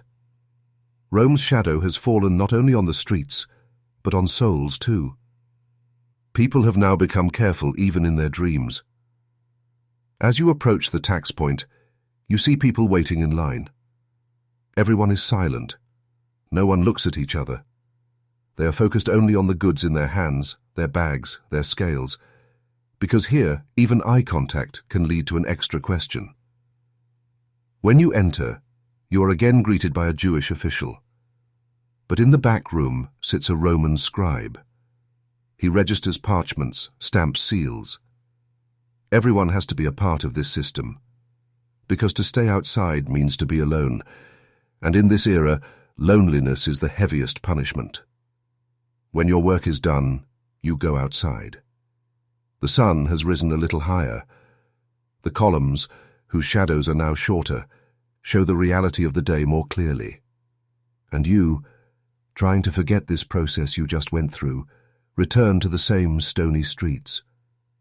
But that shadow, the shadow where the Roman soldier walked, continues to walk with you.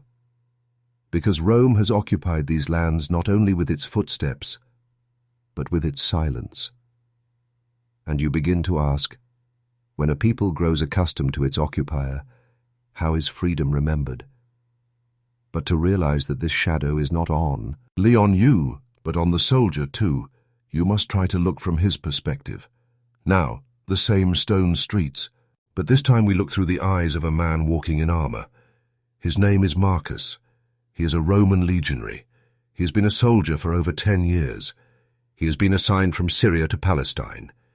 He is under the direct command not of the emperor, but of the local governor. Yet his steps are still like law, and this morning his duty is a patrol march towards Bethlehem. Marcus's feet are accustomed to the hard stones. His armor is cold in the morning chill, but he is used to this numbness. As he walks, the people do not look at him, or they pretend not to look. This gazeless silence, woven with unspoken words, had bothered him at first. Now, this silence is the confirmation of his existence for him. Not a wordless respect, but a wordless acceptance. But deep down, Marcus also questions, why are there so many gods in these lands, and why so much silence? In Rome, the squares are crowded. Here, people keep their distance. The languages are different, but the real difference lies in the structure of silence. Marcus gives commands in Latin, but those facing him either don't understand, or they bow their heads even if they do, because this language here is only a carrier of fear. As Marcus passes a bakery, he feels the warmth coming from inside. But he doesn't go in, because while it's not forbidden for soldiers to be intimate with the populace, it's not welcomed. Especially in these lands. Here a soldier is not a body. He is like a sign. A symbol of power is carried on him. That symbol weighs heavier than the man himself. At the corner of the steep street, his eyes meet a small child's. The child recoils a few steps, immediately hiding behind his mother's skirt. The woman quickly bows her head. She doesn't greet Marcus, but she also doesn't ignore him. This is a balance he has learned here, neither too close nor too distant. Marcus continues to walk. Everyone he sees in these streets seems to have memorized his role in a play. Everyone knows what to do, what not to say, and Marcus feels like merely a supernumerary walking onto the stage in this play, because his duty is no longer to fight. It is to ensure silence.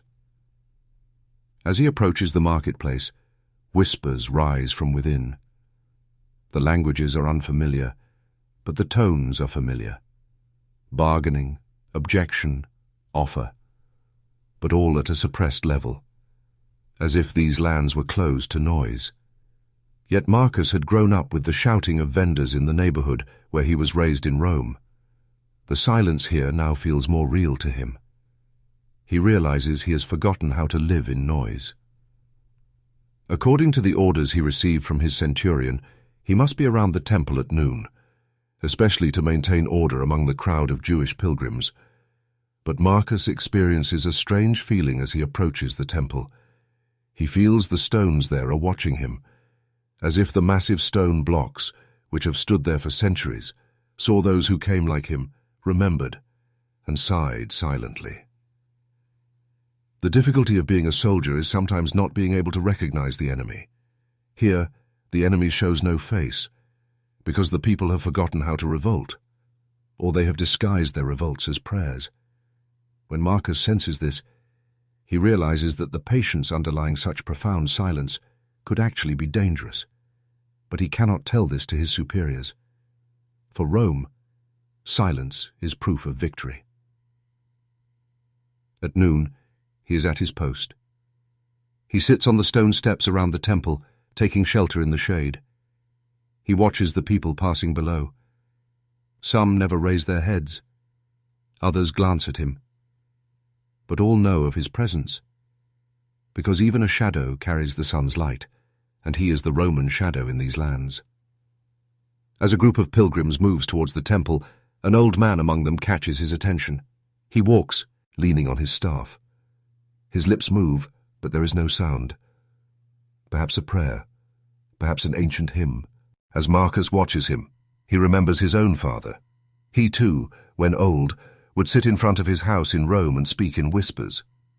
But his whispers came not from fear of the state, but from old age, whereas here, silence begins not with age, but with order. At the end of the day, he completes his duty. He relays his report to the scribe. He notes that there were no incidents today. Everything was calm, he says. But there is a stir within him. Because somewhere, in such a silent land, a scream might be hidden. As Marcus returns to his barracks, the same question circles in his head. Is silence truly a sign of peace, or an echo of suppressed memory? As shadows begin to lengthen, Marcus sits silently by the wall. He feels the weight of the dust that clung to him throughout the day, the metallic scent of his armor mixed with sweat, the footsteps echoing on the stones, but most of all, the silence that never leaves him. Each day spent in Jerusalem adds another stone to his back, and every stone means speaking less. From where he sits, he watches an old wall. No one passes there. It's one of the back streets, left in shadow. Part of the wall is cracked. Its stones are dislodged, but it still stands. Just like this city. Silent on the outside, fragmented on the inside, but not fallen. The last day of his duty kept replaying in Marcus's mind. A moment he experienced around the temple lingered in his heart. An old man, trying to pick up a stone tablet he had dropped, his hands trembled. Marcus approached him but did not offer a hand. He merely watched. As the man got up, he looked at Marcus and walked away without saying anything in Latin. In that moment, Marcus felt not guilt, but an undefinable emptiness. It was as if someone had passed by him, erasing his very existence. For the first time he felt invisible, yet his job was to be visible. When he returned to the barrack, as his commander's voice echoed, "Was everything all right today?" Yes, everything was all right. Silence reigned. But over what exactly? Marcus cannot close his eyes as he lies on his bed. He hears distant footsteps from outside, the neigh of a distant animal, and that undefinable hum from the depths of the city. Jerusalem is a city that speaks even in the silence of the night. But this conversation is not with sound, but with memory. That night he has a dream. He finds himself sitting alone in a room made of stones. There is neither a door nor a window in the wall, only stone and shadow. His armor is on, but it is heavy. He cannot stand. He wants to speak, but he has no tongue. He only looks at the walls with his eyes. Every wall looks back at him like a face, and then one of the walls cracks. Neither blood flows from it nor light filters through. Only a breath emerges, a short, cold breath. Marcus wakes up. He is breathless. It is still night outside. He gets up, looks out the window. The sky is clear. The stars shine silently.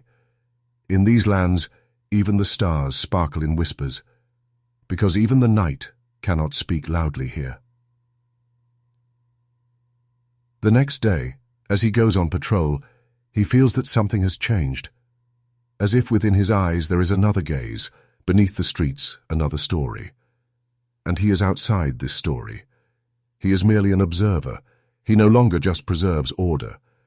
He also tries to protect his own place, because he realizes that occupation is not to seize a people, but to silently capture a soul.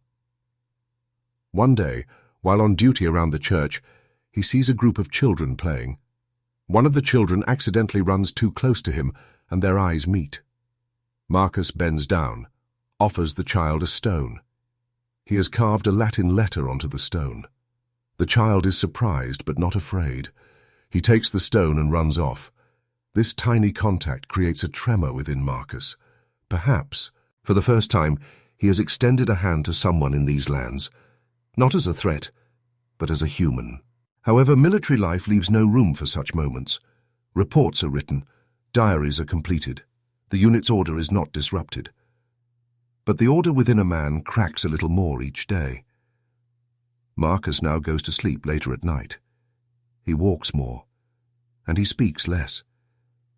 One day, speaking with another soldier, he asks, "What are we truly protecting here? Peace or fear?" The other soldier does not answer. He just shrugs his shoulders. Perhaps he doesn't know either. Perhaps he doesn't want to know. Marcus eventually realizes that everything here has two voices, an outer voice and an inner voice. The outer voice is Rome's voice, command, rule, discipline. The inner voice, however, is the memory carried by these stones, these streets, these people. And the inner voice is louder within the silence, sharper, more stubborn.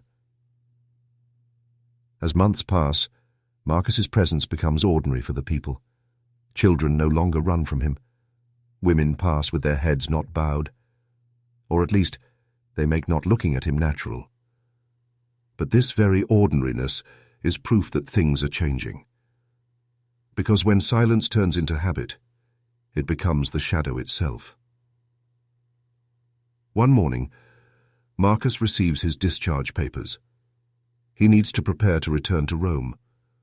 For the first time in years, he will return to his homeland, but he cannot sleep that night. The idea of returning to his own country frightens him, because Rome now seems too noisy to him. To leave this silence is like a wall crumbling. Jerusalem's shadow had weighed heavily on him, but now it has become a part of him. He gets up, goes to the wall. He places his hand on one of the stones.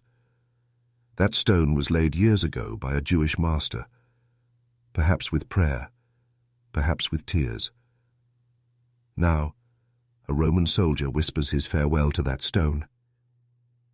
Here I learned silence, and now I know the strongest command is not a sound, it is memory. When the morning sun rikes the stone walls of Jerusalem, it first warms the market square. The dampness that accumulated beneath the stalls throughout the cool night now slowly begins to evaporate with the sun. The crowd hasn't formed yet, but footsteps have begun to echo on the stones. These are the early comers, the farmers, the fishermen, the date and olive merchants. You are among this crowd too, but you are not just any buyer. Today you are only observing. You walk slowly without touching the stalls, just looking as you proceed, because you came here not to buy something, but to understand something. The Jerusalem market reveals itself not through its noise but through its rhythm. Every morning the same vendors in the same spots, but every day different words, different eyes, the same words passing through different mouths. The price of a basket carries not only monetary value, it is also a measure of the fear, hopes, and expectations there. The first stall you stop at belongs to a fisherman. The fish, having arrived from the Sea of Galilee in the early hours of the morning, still gleam as if alive. But you notice, the weariness on the fisherman's face is not ordinary.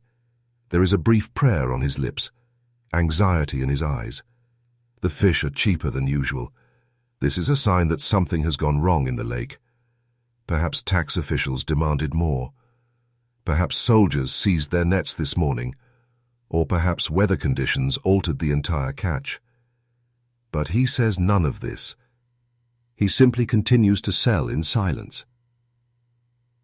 A little further on, there's a date stall. An old woman meticulously displays dates, strung like prayer beads.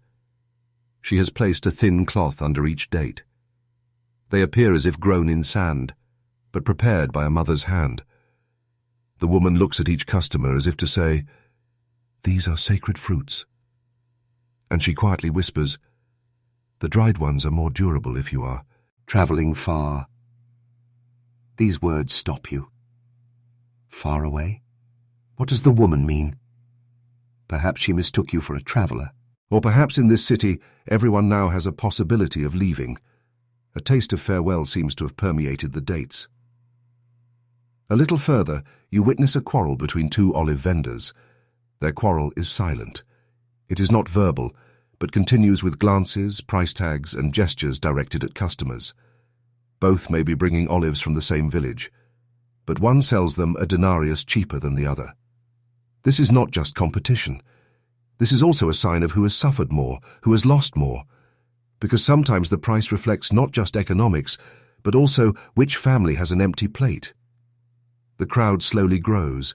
Men ask prices, women touch, children run. But on some faces, there is something else. Hesitancy. Especially at some stalls, people stop and just look, not speaking, especially at a few points where Roman goods are sold. Silence there is loud. Because items from Rome, gold-embroidered belts, red-dyed fabrics, are not just wealth, but also the color of oppression. In the eyes looking at those products, there is admiration, anger, and helplessness, and no one says too expensive aloud, because here, price is measured not only by money, but by fear. A little further, you see a man squatting on the ground with two bowls in front of him, one full of wheat, the other empty. His head is bowed. He murmurs, as if praying. He is not selling anything, not asking for anything, but people passing by him bow their heads slightly, because they know him. He used to be an old teacher. He lived in a house near the temple. But one day, something happened. No one knows exactly what. Just one morning, his house door was sealed, and the man hasn't spoken since. Now he just sits here, looking at the bowls, and people silently leave grains of wheat, as if that empty bowl is the answer to all of Jerusalem's unknown questions. Towards noon, the sounds in the market increase. See, but meaning diminishes. Whispers multiply. Especially a few men gathered behind a stall catch your attention. They communicate with hand gestures. A piece of paper is shown. It might have a name or a symbol on it. It's quickly folded, hidden. One man makes a sign towards the sky. The other nods his head. This is not an ordinary transaction. This is something else. Perhaps it's where things Rome doesn't want to see begin. Another noticeable element in the market is the absence of soldiers. Normally, a few Roman soldiers patrol the market, but today they are absent. This absence doesn't bring peace. On the contrary, it causes everyone to lower their voices even further. Because people are afraid when they see soldiers, but they are more afraid when they don't see soldiers. Silence, here, is always a harbinger of danger. In a corner, a small child sells figs from his basket. No one is with him. Dust on his face, torn sandals on his feet. But his voice is loud. "Sweet figs! Newly picked!" The woman who approaches him doesn't bargain. She just asks the price and buys. Because one doesn't bargain with a child. His voice is like the market's most authentic sound. Neither whisper nor silence. Just a cry, uttered simply to live. A little further, an old bookbinder has set up a small table.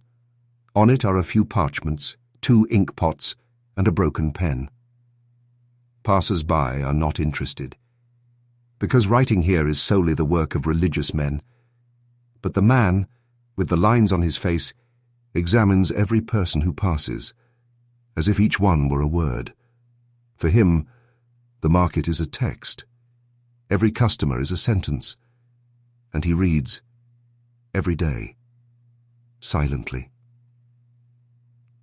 As the day progresses, the air grows hotter. People seek shade. Thin cloths are stretched over the stalls. Some vendors cool themselves with fan leaves, but you notice that the sweat isn't just from the heat. This sweat is the sweat of anticipation. And everyone in the market tries to sell something, but everyone also avoids something. It's clear that unspoken things are the market's most expensive commodity. Much of what happens in the market today might seem ordinary to you, but in fact, ordinariness here carries the deepest meanings. Because in these lands, daily life is lived in the shadow of a wall, and every shadow carries an invisible burden. As you reach the market exit, an old woman with a covered head approaches you. There are salt traces at the corners of her eyes. "You are very silent today," she says. You don't ask how she knows. You just smile. Because in this city, people hear silence. And then you realize that this market is not just a market of prices. This market is a market of whispers, glances, and the unsayable. But most of all, it is a market of patience.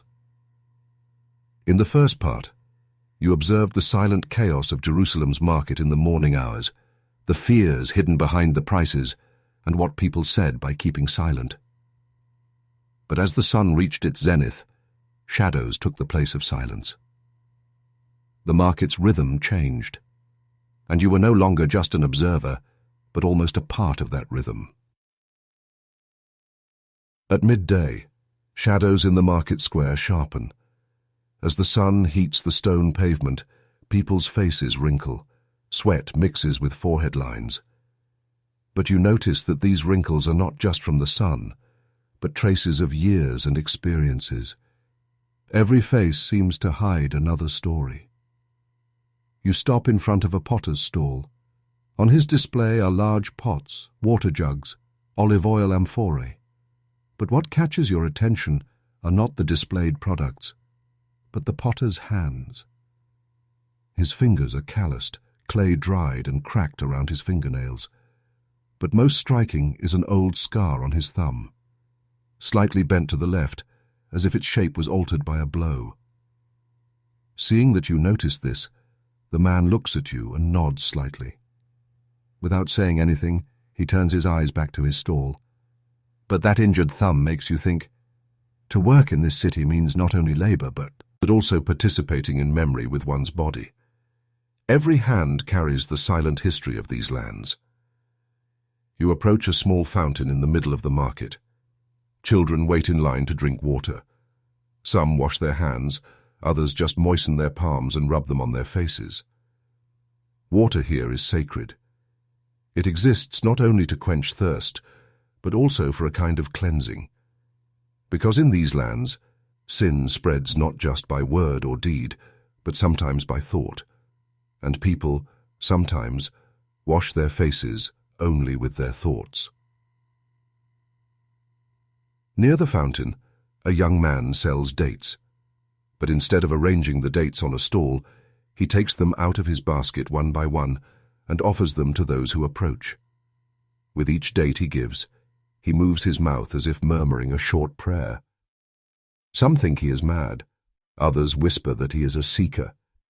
That is, someone trying to establish an invisible connection between God and people. Such people are rare, and they usually either remain very lonely or attract a lot of attention.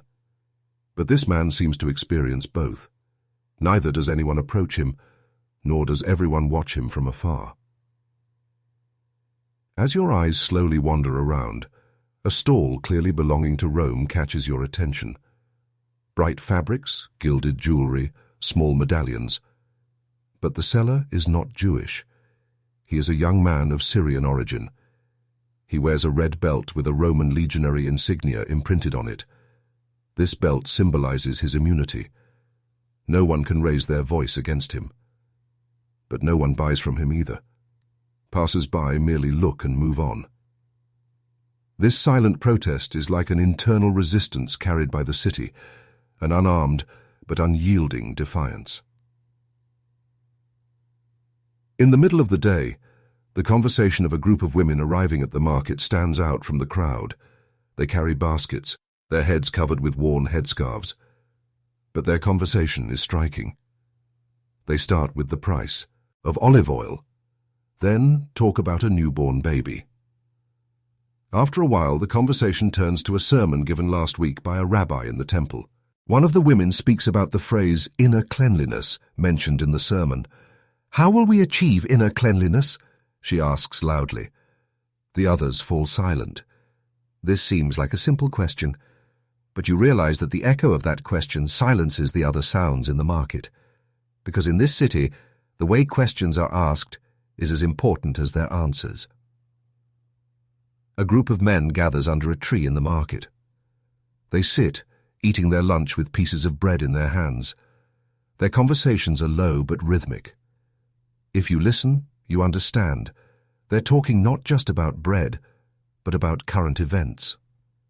Taxes, road checkpoints, Rome's latest decisions. One of them mentions a name, Joseph. The other replies, "The Nazarene?" And then all three fall silent. At that moment, the sound in the air seems to halt, because here some names represent not just a person, but a movement, a threat, or a hope. Everyone knows, but no one says it aloud. A small itinerant scribe at the edge of the market square draws attention. He writes short notes on parchment, and some people have old prayers recopied. You also approach. The scribe's hands are fast but steady. You ask, "What is most commonly written these days?" The man replies, "Old prayer texts and some letters, but most are kept without being sent." "Why?" you ask. He looks into your eyes and says quietly, "Because some things must wait to be spoken." This answer seems to summarize the general atmosphere of the market. People here come not just to buy or sell, but also to hide what they have experienced. Every basket, a memory. Every stall, an anticipation. Every seller stands guard before an invisible wall. As the day slowly begins to call for evening, shadows lengthen into the market. The wind cools. But this coolness does not bring relief. On the contrary, it hastens people. Because night here brings more than questions. And with night, people retreat not only into their homes, but also into themselves. As you walk towards the market exit, a child approaches you. He holds a piece of wood. He has drawn something on it with charcoal. He hands it to you and says, "This is yours." You don't understand, but you look. On the wood is a drawing of a bird, but it has no wings. It only has eyes, deep black dots. It doesn't fly, you say. No, says the child. It sees. This single word resonates more in your mind than all the words you heard in the market.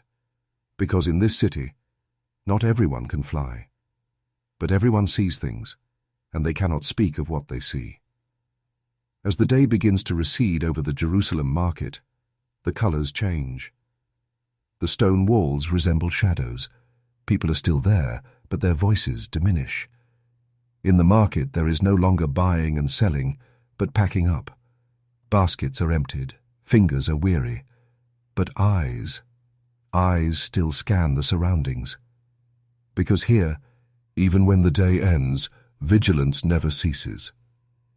As you walk through the market, this time you feel something different. The morning's liveliness, the midday's tension have now given way to a strange acceptance.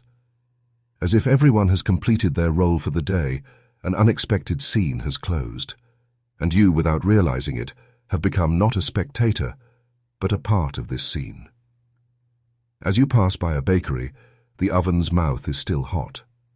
The smell of bread wafting from inside fills the stone streets. But at these hours, those who come to buy bread are different. More than daily necessity, they come not for dinner, but perhaps to share loneliness.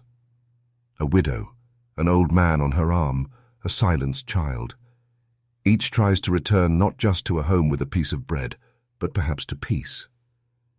Because here bread is not just sustenance, it is a silent comfort. The gazes of the vendors packing up their stalls now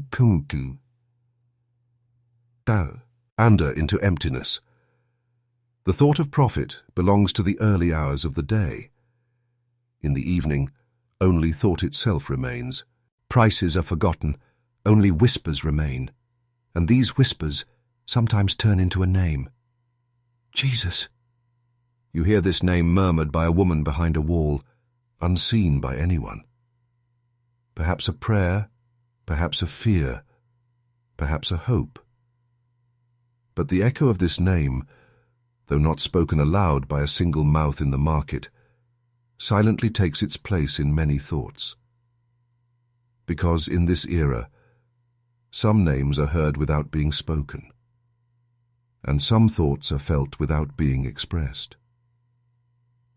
You continue to walk.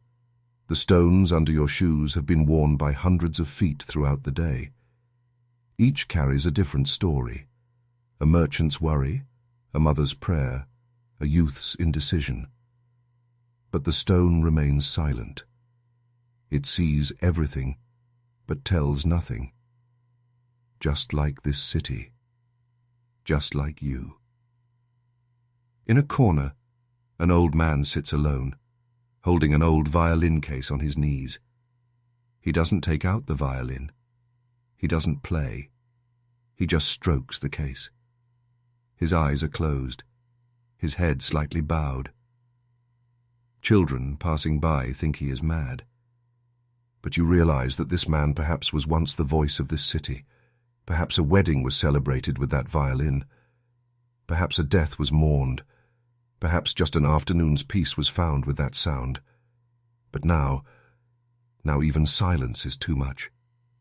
You raise your eyes. The sky is like a curtain, reddish and purplish. The stars are not yet visible. But you know they are there, just like the invisible hopes in this city. They are unseen but felt. And that feeling sometimes makes you take a step. Sometimes makes you say a sentence. Sometimes just silences you.